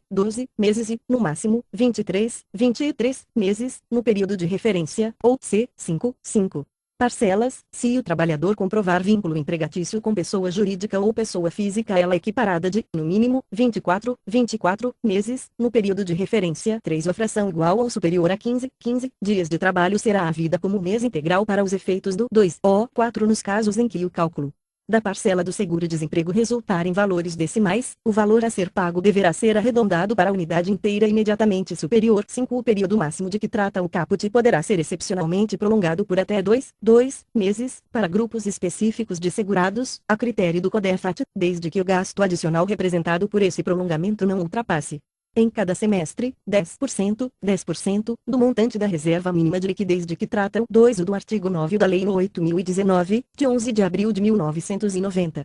6 Na hipótese de prolongamento do período máximo de percepção do benefício do seguro-desemprego, o CODEFAT observará, entre outras variáveis, a evolução geográfica e setorial das taxas de desemprego no país e o tempo médio de desemprego de grupos específicos de trabalhadores. 7 O CODEFAT observará as estatísticas do mercado de trabalho, inclusive tempo médio de permanência no emprego, por setor, e recomendará ao Ministro de Estado do Trabalho e Emprego a adoção de políticas públicas que julgar adequadas à mitigação da alta rotatividade no emprego. Artigo 4 vetado. Artigo 5 O valor do benefício será fixado em bônus do Tesouro Nacional (BTN), devendo ser calculado segundo três faixas salariais, observados os seguintes critérios, e até 300 BTN, multiplicar-se-á o salário médio dos últimos 3 meses pelo fator 0,88 décimos, e o de 300 a 500 BTN aplicar-se-á, até o limite do inciso anterior, a regra nele contida e, no que exceder, o fator 0,55 décimos. E acima de 500 BTN, o valor do benefício será igual a 340 BTN. Para fins de apuração do benefício, será considerada a média dos salários dos últimos 3 meses anteriores à dispensa, devidamente convertidos em BTN pelo valor vigente nos respectivos meses trabalhados. 2 O valor do benefício não poderá ser inferior ao valor do salário mínimo. 3 No pagamento dos benefícios, considerar-se-á, e o valor do BTN ou do salário mínimo do mês imediatamente anterior, para benefícios colocados à disposição do beneficiário até o dia 10 do mês, e o valor do BTN ou do salário mínimo do próprio mês, para benefícios colocados à disposição do beneficiário após o dia 10 do mês. Artigo 6 O seguro-desemprego é direito pessoal intransferível do trabalhador, podendo ser requerido a partir do 7º dia subsequente à rescisão do contrato de trabalho. Artigo 7 O pagamento do benefício do seguro-desemprego será suspenso nas seguintes situações, e admissão do trabalhador em novo emprego, e o início de percepção de benefício de prestação continuada da Previdência Social, exceto o auxílio-acidente, o auxílio suplementar e o abono de permanência em serviço, e início de percepção de auxílio-desemprego, e recusa injustificada por parte do trabalhador desempregado em participar de ações de recolocação de emprego, conforme regulamentação do CODEFAT. Artigo 7 O pagamento da bolsa de qualificação profissional será suspenso se ocorrer a rescisão do contrato de trabalho. Artigo 8 O benefício do seguro-desemprego será cancelado, e, pela recusa por parte do trabalhador desempregado de outro emprego condizente com sua qualificação registrada ou declarada e com sua remuneração anterior, e por comprovação de falsidade na prestação das informações necessárias à habilitação, e por comprovação de fraude visando a percepção indevida do benefício do seguro-desemprego, ou por morte do segurado, nos casos previstos nos incisos I a I deste artigo, será suspenso por um período de 2 anos, ressalvado o prazo de carência, o direito do trabalhador à percepção do seguro-desemprego, dobrando-se este período em caso de reincidência. 2 O benefício poderá ser cancelado na hipótese de o beneficiário deixar de cumprir a condicionalidade de que trata o 1 do artigo 3 desta lei, na forma do regulamento. Artigo 8 O benefício da bolsa de qualificação profissional será cancelado nas seguintes situações, e fim da suspensão contratual e retorno ao trabalho, e por comprovação de falsidade na prestação das informações necessárias à habilitação, e por comprovação de fraude visando a percepção indevida da bolsa de qualificação profissional, e por morte do beneficiário. Artigo 8b.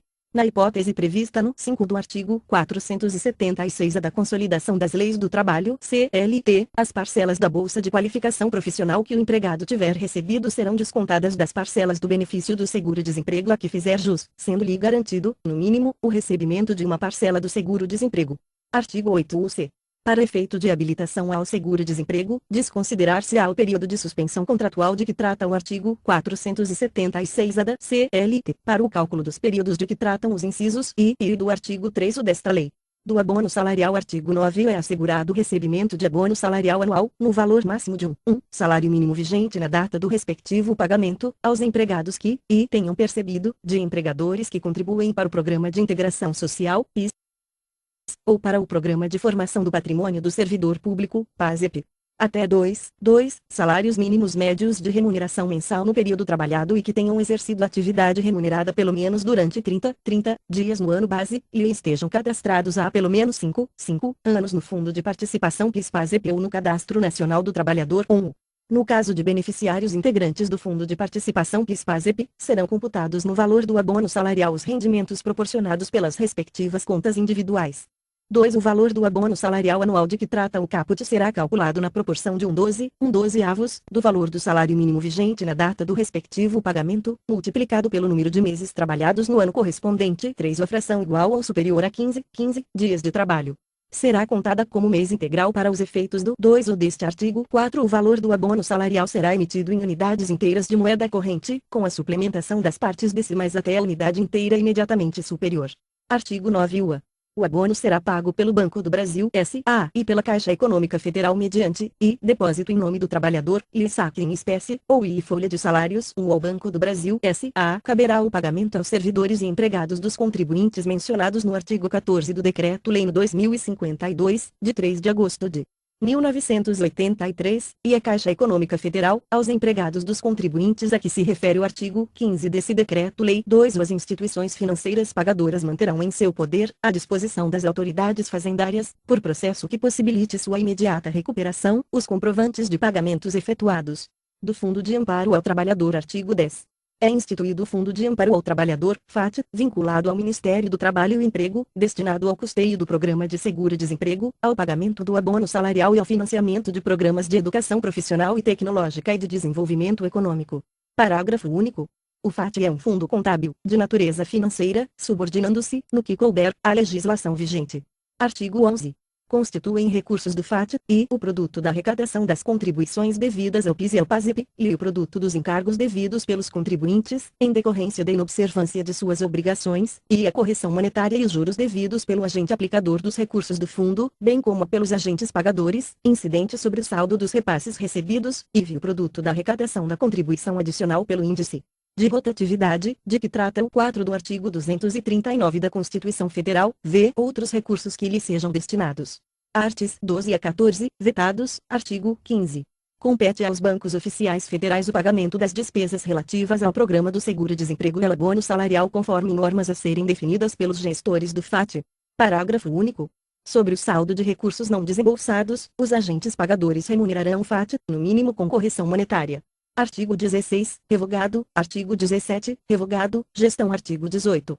É instituído o Conselho Deliberativo do Fundo de Amparo ao Trabalhador CODEFAT, composto por representação de trabalhadores, empregadores e órgãos e entidades governamentais, na forma estabelecida pelo Poder Executivo. 1. Revogado. 2. O revogado. 3. Os representantes dos trabalhadores serão indicados pelas centrais sindicais e confederações de trabalhadores, e os representantes dos empregadores, pelas respectivas confederações. 4. Compete ao Ministro do Trabalho a nomeação dos membros do CODEFAT. 5. Revogado. 6. Pela atividade exercida no CODEFAT seus membros não serão remunerados. Artigo 19. Compete ao CODEFAT gerir o FAT e deliberar sobre as seguintes matérias, vetado, e aprovar e acompanhar a execução do plano de trabalho anual do Programa do Seguro-Desemprego e do abono salarial e os respectivos orçamentos, e deliberar sobre a prestação de contas e os relatórios de execução orçamentária e financeira do FAT, e elaborar a proposta orçamentária do FAT, bem como suas alterações. Propor o aperfeiçoamento da legislação relativa ao seguro-desemprego e ao abono salarial e regulamentar os dispositivos desta lei no âmbito de sua competência. Decidir sobre sua própria organização, elaborando seu regimento interno. Analisar relatórios do agente aplicador quanto à forma, prazo e natureza dos investimentos realizados. Fiscalizar a administração do fundo, podendo solicitar informações sobre contratos celebrados ou em vias de celebração e quaisquer outros atos, definir indexadores sucedâneos no caso de extinção ou alteração daqueles referidos nesta lei. Baixar instruções necessárias à devolução de parcelas do benefício do seguro-desemprego, indevidamente recebidas. Propor alteração das alíquotas referentes às contribuições a que alude o artigo 239. da Constituição Federal, com vistas a assegurar a viabilidade econômico-financeira do FAT, vetado, e fixar prazos para processamento e envio ao trabalhador da requisição do benefício do seguro-desemprego, em função das possibilidades técnicas existentes, estabelecendo-se como objetivo prazo de 30 dias, vetado, deliberar sobre outros assuntos de interesse do FAT. Artigo 19-A. O CODEFAT poderá priorizar projetos das entidades integrantes do Sistema Nacional de Atendimento Socioeducativo, SINASE, desde que, o ente federado de vinculação da entidade que solicita o recurso possua o respectivo plano de atendimento socioeducativo aprovado, e as entidades governamentais e não governamentais integrantes do SINASE que solicitem recursos tenham se submetido à avaliação nacional do atendimento socioeducativo. Artigo 20. A Secretaria Executiva do Conselho Deliberativo será exercida pelo Ministério do Trabalho, e a ela caberão as tarefas técnico-administrativas relativas ao seguro-desemprego e ao abono salarial. Artigo 21. As despesas com a implantação, administração e operação do Programa do Seguro-Desemprego e de abono salarial, exceto as de pessoal, correrão por conta do FAT. Artigo 22. Os recursos do FAT integrarão o orçamento da Seguridade Social na forma da legislação pertinente. Da fiscalização e penalidades. Artigo 23. Compete ao Ministério do Trabalho a fiscalização do cumprimento do Programa de Seguro-Desemprego e do abono salarial. Artigo 24. Os trabalhadores e empregadores prestarão as informações necessárias, bem como atenderão às exigências para a concessão do seguro-desemprego e o pagamento do abono salarial, nos termos e prazos fixados pelo Ministério do Trabalho. Artigo 25. O empregador que infringir os dispositivos desta lei estará sujeito a multas de 400 a 40.000 BTN, segundo a natureza da infração, sua extensão e a intenção do infrator, a serem aplicadas em dobro, no caso de reincidência, oposição à fiscalização ou desacato à autoridade. 1. Serão competentes para impor as penalidades as delegacias regionais, nos termos do título V da Consolidação das Leis do Trabalho, CLT. 2. Ou além das penalidades administrativas já referidas, os responsáveis por meios fraudulentos na habilitação ou na percepção do seguro-desemprego serão punidos civil e criminalmente, nos termos desta lei. Artigo 25-A. O trabalhador que infringir o disposto nesta lei e houver percebido indevidamente parcela de seguro-desemprego sujeitar-se-á à compensação automática do débito com o novo benefício, na forma e no percentual definidos por resolução do CODEFAT. O ato administrativo de compensação automática poderá ser objeto de impugnação, no prazo de 10 dias, pelo trabalhador, por meio de requerimento de revisão simples, o qual seguirá o rito prescrito pela Lei nº 9.784, de 29 de janeiro de 1999. 2. A restituição de valor devido pelo trabalhador de que trata o caput deste artigo será realizada mediante compensação do saldo de valores nas datas de liberação de cada parcela ou pagamento com guia de recolhimento da União, GRU, conforme regulamentação do CODEFAT. Das disposições finais e transitórias. Artigo 26, vetado. Artigo 27. A primeira investidura do CODEFAT dar-se-á no prazo de 30 dias da publicação desta lei. Artigo 28.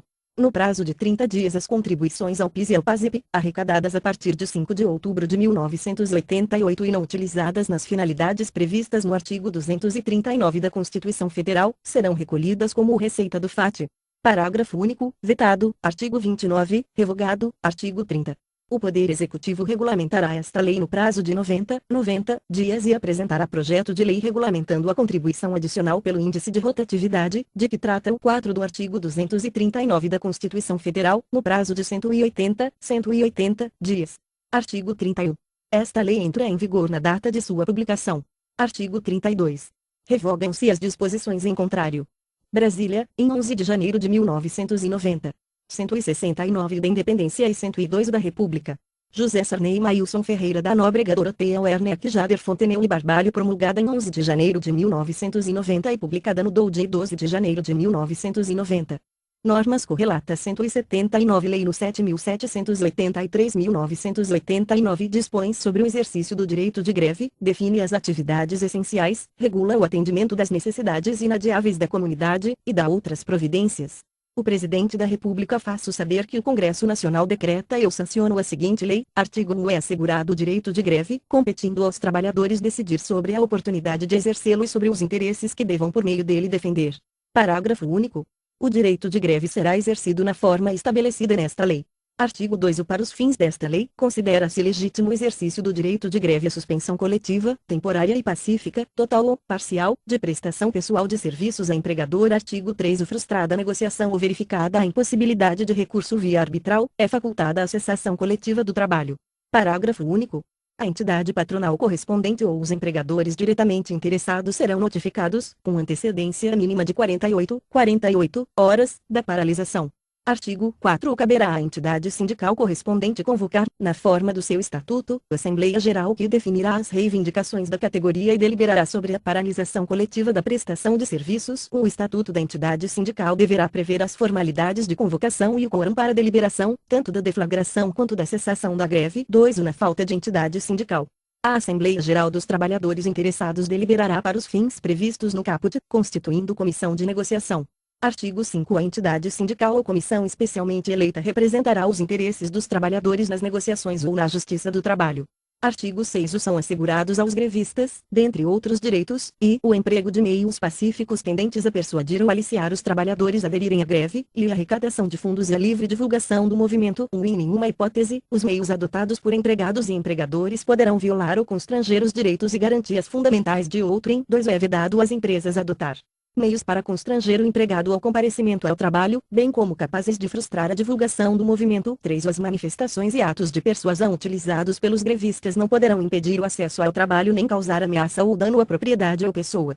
Artigo 7. Observadas as condições previstas nesta lei, a participação em greve suspende o contrato de trabalho, devendo as relações obrigacionais durante o período ser regidas pelo acordo, convenção, laudo arbitral ou decisão da Justiça do Trabalho. Parágrafo único. É vedada a rescisão de contrato de trabalho durante a greve, bem como a contratação de trabalhadores substitutos, exceto na ocorrência das hipóteses previstas nos arts. 9 e 14. Artigo 8. A Justiça do Trabalho, por iniciativa de qualquer das partes ou do Ministério Público do Trabalho, decidirá sobre a procedência, total ou parcial, ou improcedência das reivindicações, cumprindo ao tribunal publicar, de imediato, o competente acórdão. 180. Artigo 9. Durante a greve, o sindicato ou a comissão de negociação, mediante acordo com a entidade patronal ou diretamente com o empregador, manterá em atividade equipes de empregados com o propósito de assegurar os serviços cuja paralisação resulte em prejuízo irreparável, pela deterioração irreversível de bens, máquinas e equipamentos, bem como a manutenção daqueles essenciais à retomada das atividades da empresa quando da cessação do movimento. Parágrafo único. Não havendo acordo, é assegurado ao empregador, enquanto perdurar a greve, o direito de contratar diretamente os serviços necessários a que se refere este artigo. Artigo 10. São considerados serviços ou atividades essenciais, tratamento e abastecimento de água, produção e distribuição de energia elétrica, gás e combustíveis, assistência médica e hospitalar, distribuição e comercialização de medicamentos e alimentos, funerários, transporte coletivo, captação e tratamento de esgoto e lixo, telecomunicações, guarda, uso e controle de substâncias radioativas, equipamentos e materiais nucleares, e processamento de dados ligados a serviços essenciais, controle de tráfego aéreo, compensação bancária. Artigo 11. Nos serviços ou atividades essenciais, os sindicatos, os empregadores e os trabalhadores ficam obrigados, de comum acordo, a garantir, durante a greve, a prestação dos serviços indispensáveis ao atendimento das necessidades inadiáveis da comunidade. Parágrafo único. São necessidades inadiáveis da comunidade aquelas que, não atendidas, coloquem em perigo iminente a sobrevivência, a saúde ou a segurança da população. Artigo 12. No caso da inobservância do disposto no artigo anterior, o poder público assegurará a prestação dos serviços indispensáveis. Artigo 13. Na greve em serviços ou atividades essenciais, ficam as entidades sindicais ou os trabalhadores, conforme o caso, obrigados a comunicar a decisão aos empregadores e aos usuários com antecedência mínima de 72 horas da paralisação. Artigo 14. Constitui abuso do direito de greve a inobservância das normas contidas na presente lei, bem como a manutenção da paralisação após a celebração de acordo, convenção ou decisão da Justiça do Trabalho. Parágrafo único. Na vigência de acordo, convenção ou sentença normativa não constitui abuso do exercício do direito de greve à paralisação que, tenha por objetivo exigir o cumprimento de cláusula ou condição, seja motivada pela superveniência de fato novo ou acontecimento imprevisto que modifique substancialmente a relação de trabalho. Artigo 15. A responsabilidade pelos atos praticados, ilícitos ou crimes cometidos, no curso da greve, será apurada, conforme o caso, segundo a legislação trabalhista, civil ou penal. Parágrafo único. Deverá o Ministério Público, de ofício, requisitar a abertura do competente inquérito e oferecer denúncia quando houver indício da prática de delito. Artigo 16. Para os fins previstos no artigo 37, inciso v, da Constituição, lei complementar definirá os termos e os limites em que o direito de greve poderá ser exercido. Artigo 17. Fica vedada a paralisação das atividades, por iniciativa do empregador, com o objetivo de frustrar negociação ou dificultar o atendimento de reivindicações dos respectivos empregados. Lockout. Parágrafo único. A prática referida no caput assegura aos trabalhadores o direito à percepção dos salários durante o período de paralisação. Artigo 18. Ficam revogados a Lei no 4.330, de 1 de junho de 1964, o Decreto-Lei no 1632, de 4 de agosto de 1978, e demais disposições em contrário. Artigo 19. Esta lei entra em vigor na data de sua publicação. Brasília, em 28 de junho de 1989. 168 da Independência e 101 da República. José Sarney Oscar Dias Correia Doroteia Werneck, promulgada em 28 de junho de 1989, publicada no DOU de 29 de junho de 1989. 182 Lei no 6.367/1976 dispõe sobre o seguro de acidentes do trabalho a cargo do INPS e dá outras providências. O Presidente da República faço saber que o Congresso Nacional decreta e eu sanciono a seguinte lei: artigo 1. Seguro obrigatório contra acidentes do trabalho dos empregados segurados do regime de previdência social da Lei no 3.807, de 26 de agosto de 1960, Lei Orgânica da Previdência Social. E legislação posterior, é realizado pelo Instituto Nacional de Previdência Social, INPS. Consideram-se também empregados, para os fins desta lei, o trabalhador temporário, o trabalhador avulso, assim entendido o que presta serviços a diversas empresas, pertencendo ou não a sindicato, inclusive o estivador, o conferente e assemelhados, bem como o presidiário que exerce trabalho remunerado. 2. Esta lei não se aplica ao titular de firma individual, ao diretor, sócio-gerente, sócio solidário, sócio cotista e sócio de indústria de qualquer empresa, que não tenha condição de empregado, nem ao trabalhador autônomo e ao empregado doméstico. Artigo 2. O acidente do trabalho é aquele que ocorrer pelo exercício do trabalho a serviço da empresa, provocando lesão corporal ou perturbação funcional que cause a morte, ou perda, ou redução, permanente ou temporária, da capacidade para o trabalho. Equiparam-se ao acidente do trabalho, para os fins desta lei, e a doença profissional ou do trabalho, assim entendida inerente ou peculiar a determinado ramo de atividade constante de relação organizada pelo Ministério da Previdência e Assistência Social, mas, e acidente que, ligado ao trabalho, embora não tenha sido a causa única, haja contribuído diretamente para a morte, ou a perda, ou redução da capacidade para o trabalho, e o acidente sofrido pelo empregado no local e no horário do trabalho, em consequência de a. Ato de sabotagem ou de terrorismo praticado por terceiro, inclusive companheiro de trabalho; b. Ofensa física intencional, inclusive de terceiro, por motivo de disputa relacionada com o trabalho; c. Ato de imprudência, de negligência ou de imperícia de terceiro, inclusive companheiro de trabalho; d. Ato de pessoa privada do uso da razão; e. Desabamento, inundação ou incêndio; f. Outros casos fortuitos ou decorrentes de força maior, e a doença proveniente de contaminação acidental de pessoal de área médica, no exercício de sua atividade; v. O acidente sofrido pelo empregado ainda que fora do local e horário de trabalho; a. Na execução de ordem ou na realização de serviço sob a autoridade da empresa; b. Na prestação espontânea de qualquer serviço à empresa para lhe evitar prejuízo ou proporcionar proveito; c. Em viagem a serviço da empresa, seja qual for o meio de locomoção utilizado, inclusive veículo de propriedade do empregado; d. No percurso da residência para o trabalho ou deste para aquela; 2. Nos períodos destinados à refeição ou descanso, ou por ocasião da satisfação de outras necessidades fisiológicas, no local do trabalho ou durante este, o empregado será considerado a serviço da empresa. 3. Ou em casos excepcionais, constatando que doença não incluída na relação prevista no item I do ou resultou de condições especiais em que o trabalho é executado e com ele se relaciona diretamente, o Ministério da Previdência e Assistência Social deverá considerá-la como acidente do trabalho. Normas correlatas 183. 4. Não poderão ser consideradas, para os fins do disposto no 3. A doença degenerativa, a inerente a grupo etário e que não acarreta incapacidade para o trabalho. 5. Considera-se como dia do acidente, no caso de doença profissional ou do trabalho, a data da comunicação desta à empresa ou, na sua falta, a da entrada do pedido de benefício no INPS, a partir de quando serão devidas as prestações cabíveis. Artigo 3. Não será considerada a agravação ou complicação de acidente do trabalho lesão que, resultante de outro acidente, se associe ou se superponha às consequências do anterior. Artigo 4. Em caso de acidente do trabalho, os segurados de que trata o artigo 1 e seus dependentes terão direito, independentemente de período de carência, às prestações previdenciárias cabíveis, observado o disposto nesta lei. Artigo 5. Os benefícios por acidente do trabalho serão calculados, concedidos, mantidos e reajustados na forma do regime de previdência social do INPS, salvo no tocante aos valores dos benefícios de que trata este artigo, que serão os seguintes: e auxílio doença valor mensal igual a 92%, 92% do salário de contribuição do empregado. vigente no dia do acidente, não podendo ser inferior a 92% de seu salário de benefício, e aposentadoria por invalidez valor mensal igual ao do salário de contribuição vigente no dia do acidente, não podendo ser inferior ao de seu salário de benefício, e pensão valor mensal igual ao estabelecido no item I, qualquer que seja o número inicial de dependentes.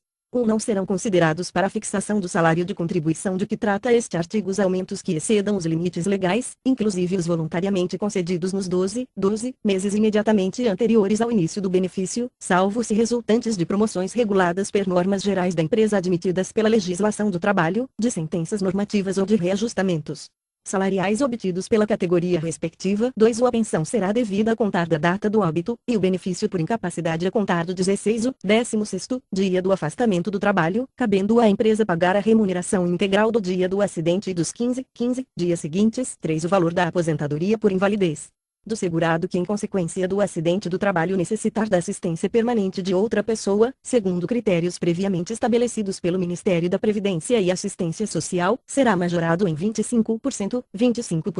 4. No caso de empregado de remuneração variável e de trabalhador avulso, o valor dos benefícios de que trata este artigo, respeitado o percentual previsto no seu item I, será calculado com base na média aritmética I dos 12 maiores salários de contribuição apurados em período não superior a 18 meses, imediatamente anteriores ao acidente, se o segurado contar, nele, mais de 12 contribuições, e dos salários de contribuição compreendidos nos 12 meses imediatamente anteriores ao do acidente ou no período de que trata o item.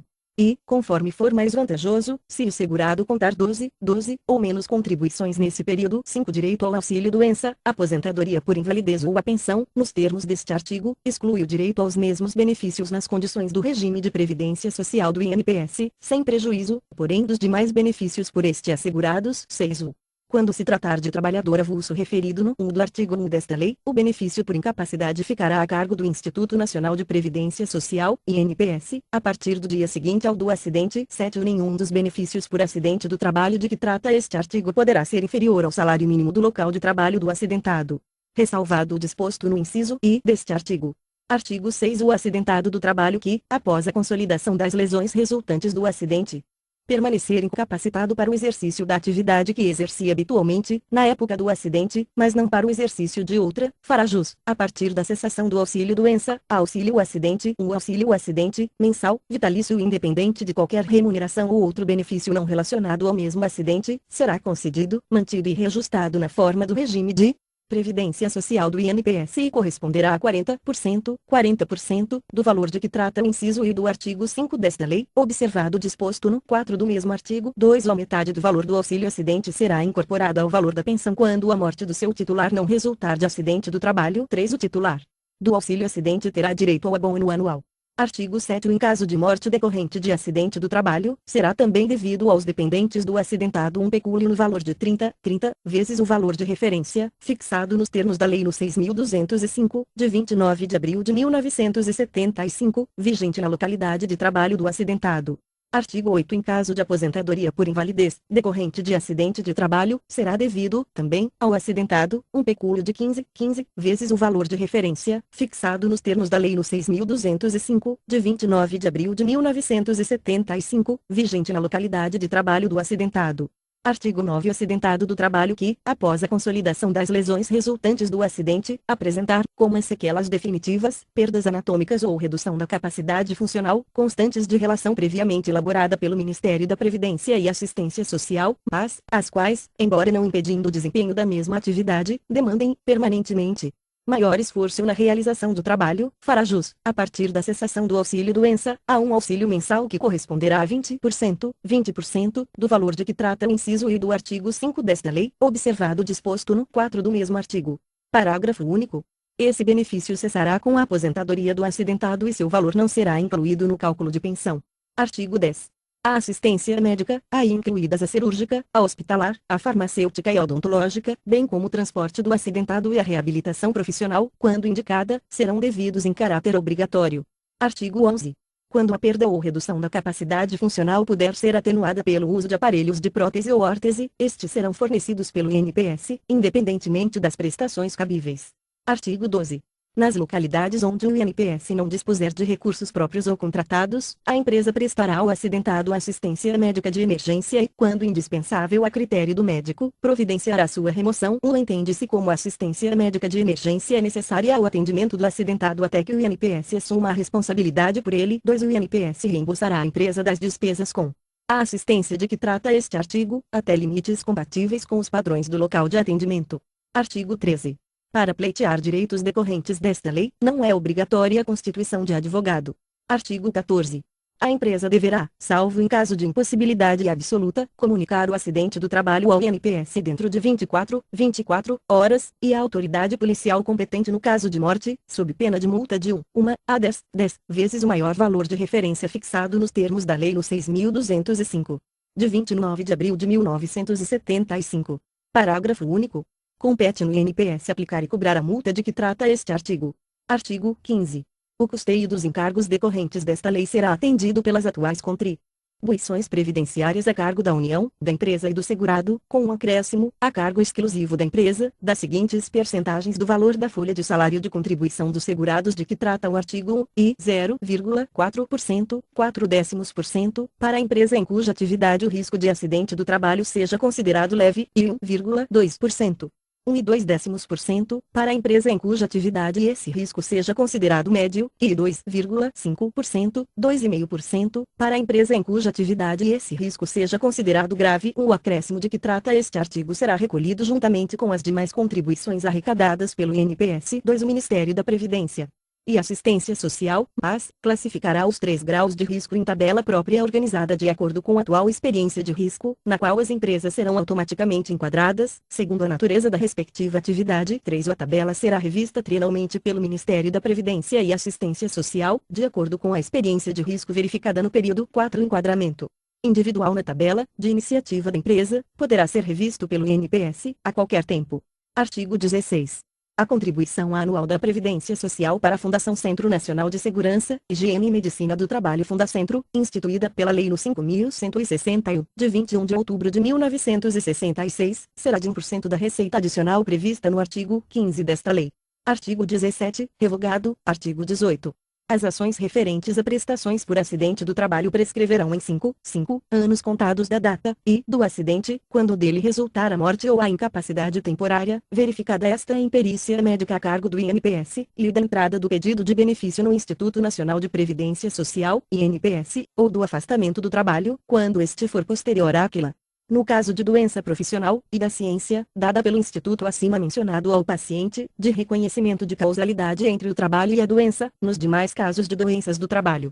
Não sendo reconhecida pelo instituto essa relação, o prazo prescricional aqui previsto se iniciará a partir do exame pericial que comprovar, em juízo, a enfermidade àquela relação, e em que for reconhecida pelo INPS a incapacidade permanente ou sua agravação. Artigo 19. Os litígios relativos a acidentes do trabalho serão apreciados, na esfera administrativa, pelos órgãos da Previdência Social, segundo as regras e prazos aplicáveis às demais prestações previdenciárias, mas com prioridade absoluta para a conclusão, na via judicial, pela Justiça Comum dos Estados, do Distrito Federal e dos Territórios, segundo procedimento sumaríssimo. Artigo 20. A legislação do regime de previdência social do INPS aplica-se subsidiariamente à matéria de que trata esta lei. Artigo 21. Esta lei entrará em vigor, no primeiro dia do terceiro mês seguinte ao de sua publicação. Artigo 22.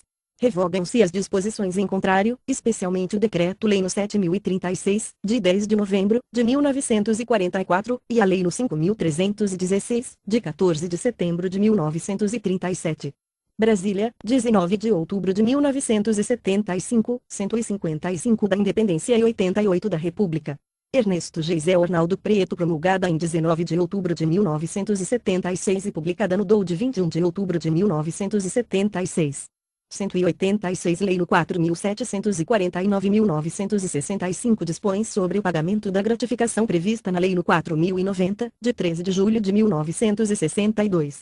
O Presidente da República, faço saber que o Congresso Nacional decreta e sanciona a seguinte lei. Artigo 1. A gratificação salarial instituída pela Lei no 4.090, de 13 de julho de 1962, será paga pelo empregador até o dia 20 de dezembro de cada ano, compensada a importância que, a título de adiantamento, o empregado houver recebido na forma do artigo seguinte.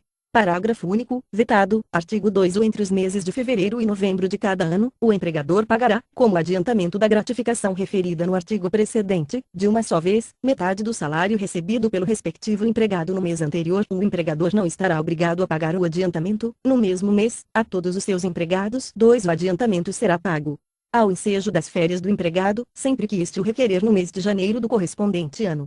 Artigo 3. Ocorrendo a extinção do contrato de trabalho antes do pagamento de que trata o artigo 1 desta lei, o empregador poderá compensar o adiantamento mencionado com a gratificação devida nos termos do artigo 3 da Lei nº 4090, de 13 de julho de 1962, e, se não bastar, com outro crédito de natureza trabalhista que possua o respectivo empregado.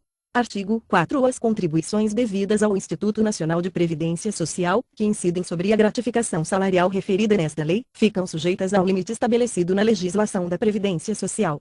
Artigo 5. Aplica-se, no corrente ano, a regra estatuída no artigo 2 desta lei, podendo o empregado usar da faculdade estatuída no seu 2 no curso dos primeiros 30 dias de vigência desta lei. Artigo 6. O Poder Executivo, no prazo de 30 dias, adaptará o regulamento aprovado pelo Decreto nº 1881, de 14 de dezembro de 1962, aos preceitos desta lei. Artigo 7. Esta lei entra em vigor na data de sua publicação. Artigo 8. Revogam-se as disposições em contrário. Brasília, 12 de agosto de 1965.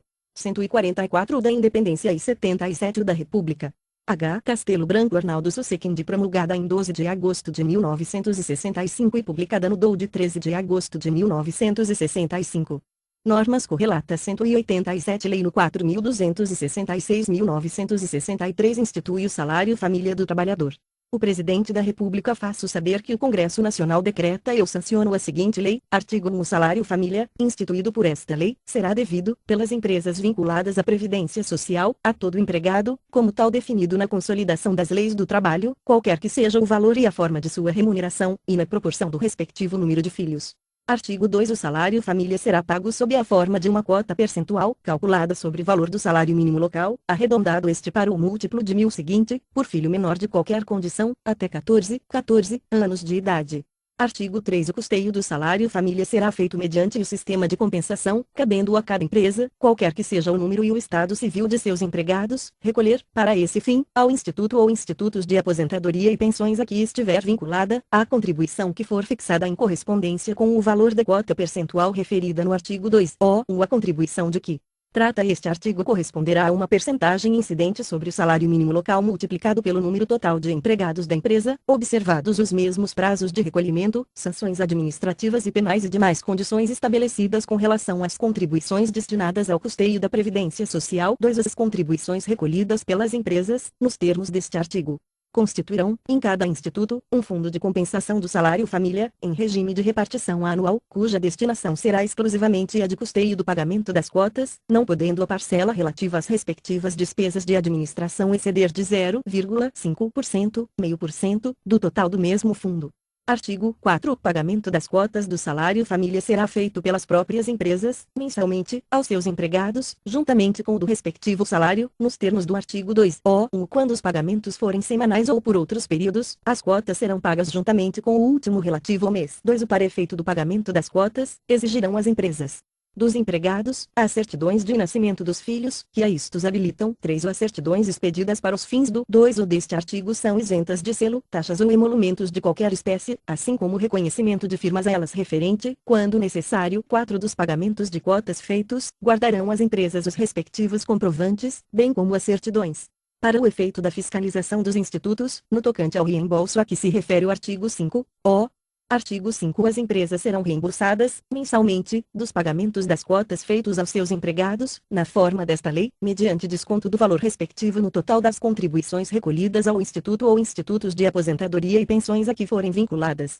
Artigo 6. A fixação do salário mínimo, de que trata o capítulo 2º do título I da Consolidação das Leis do Trabalho, terá por base unicamente as necessidades normais do trabalhador sem filhos, considerando-se atendido, com o pagamento do salário-família instituído por esta lei. 188. Preceituado no artigo 157, no I, da Constituição Federal. Artigo 7. Ficam fixados, pelo período de 3 anos, os seguintes valores relativos à presente lei, e, de 5%, para cada cota percentual a que se refere o artigo 2, e de 6%, para a contribuição de que trata o artigo 3, se, fim do período previsto neste artigo, não forem revistos os valores nele fixados, continuarão a vigorar até que isto se venha a efetuar. 2. A qualquer alteração no valor de uma das percentagens deverá corresponder proporcionalmente da outra, de modo a que seja assegurado o perfeito equilíbrio do custeio do sistema, no regime de repartição anual. Artigo 8. Os empregados abrangidos pela presente lei ficam excluídos do campo de aplicação do Decreto-Lei no 3.200, de 19 de abril de 1941, no tocante ao abono às famílias numerosas. Artigo 9. As cotas do salário família não se incorporarão, para nenhum efeito, ao salário ou remuneração devidos aos empregados. Artigo 10. Esta lei entrará em vigor a partir do primeiro dia do mês que se seguir ao decurso de 30 dias, contados da data de sua publicação. Parágrafo único. Dentro do prazo referido neste artigo, o Poder Executivo expedirá o regulamento desta lei. Artigo 11. Revogam-se as disposições em contrário. Brasília, 3 de outubro de 1963. 142 da Independência e 75 da República. João Goulart Amaury Silva, promulgada em 3 de outubro de 1963 e publicada no DOU de 8 de outubro de 1963. Normas correlatas 189. Lei no 4090/1962 institui a gratificação de Natal para os trabalhadores. O Presidente da República faço saber que o Congresso Nacional decreta e eu sanciono a seguinte lei. Artigo 1. No mês de dezembro de cada ano, a todo empregado será paga, pelo empregador, uma gratificação salarial, independentemente da remuneração a que fizer jus. A gratificação corresponderá a 1/12 da remuneração devida em dezembro, por mês de serviço do ano correspondente. 2. A fração igual ou superior a 15 dias de trabalho será havida como mês integral para os efeitos do parágrafo anterior. 3. A gratificação será proporcional, e, na extinção dos contratos a prazo, entre estes incluídos os de safra, ainda que a relação de emprego haja findado antes de dezembro, e na cessação da relação de emprego resultante da aposentadoria do trabalhador, ainda que verificada antes de dezembro. Artigo 2. As faltas legais justificadas ao serviço não serão deduzidas para os fins previstos no 1 do artigo 1 desta lei. Artigo 3. Ocorrendo rescisão, sem justa causa, do contrato de trabalho, o empregado receberá a gratificação devida nos termos dos parágrafos 1 e 2 do artigo 1 desta lei, calculada sobre a remuneração do mês da rescisão. Artigo 4. Esta lei entrará em vigor na data de sua publicação, revogadas as disposições em contrário. Brasília, 13 de julho de 1962. 141 da Independência e 74 da República. João Goulart Francisco Brachado da Rocha, promulgada em 13 de julho de 1962 e publicada no DOU de 26 de julho de 1962. Conheça outras obras publicadas pela Coordenação de Edições Técnicas www. Senado Leg. BR Livraria.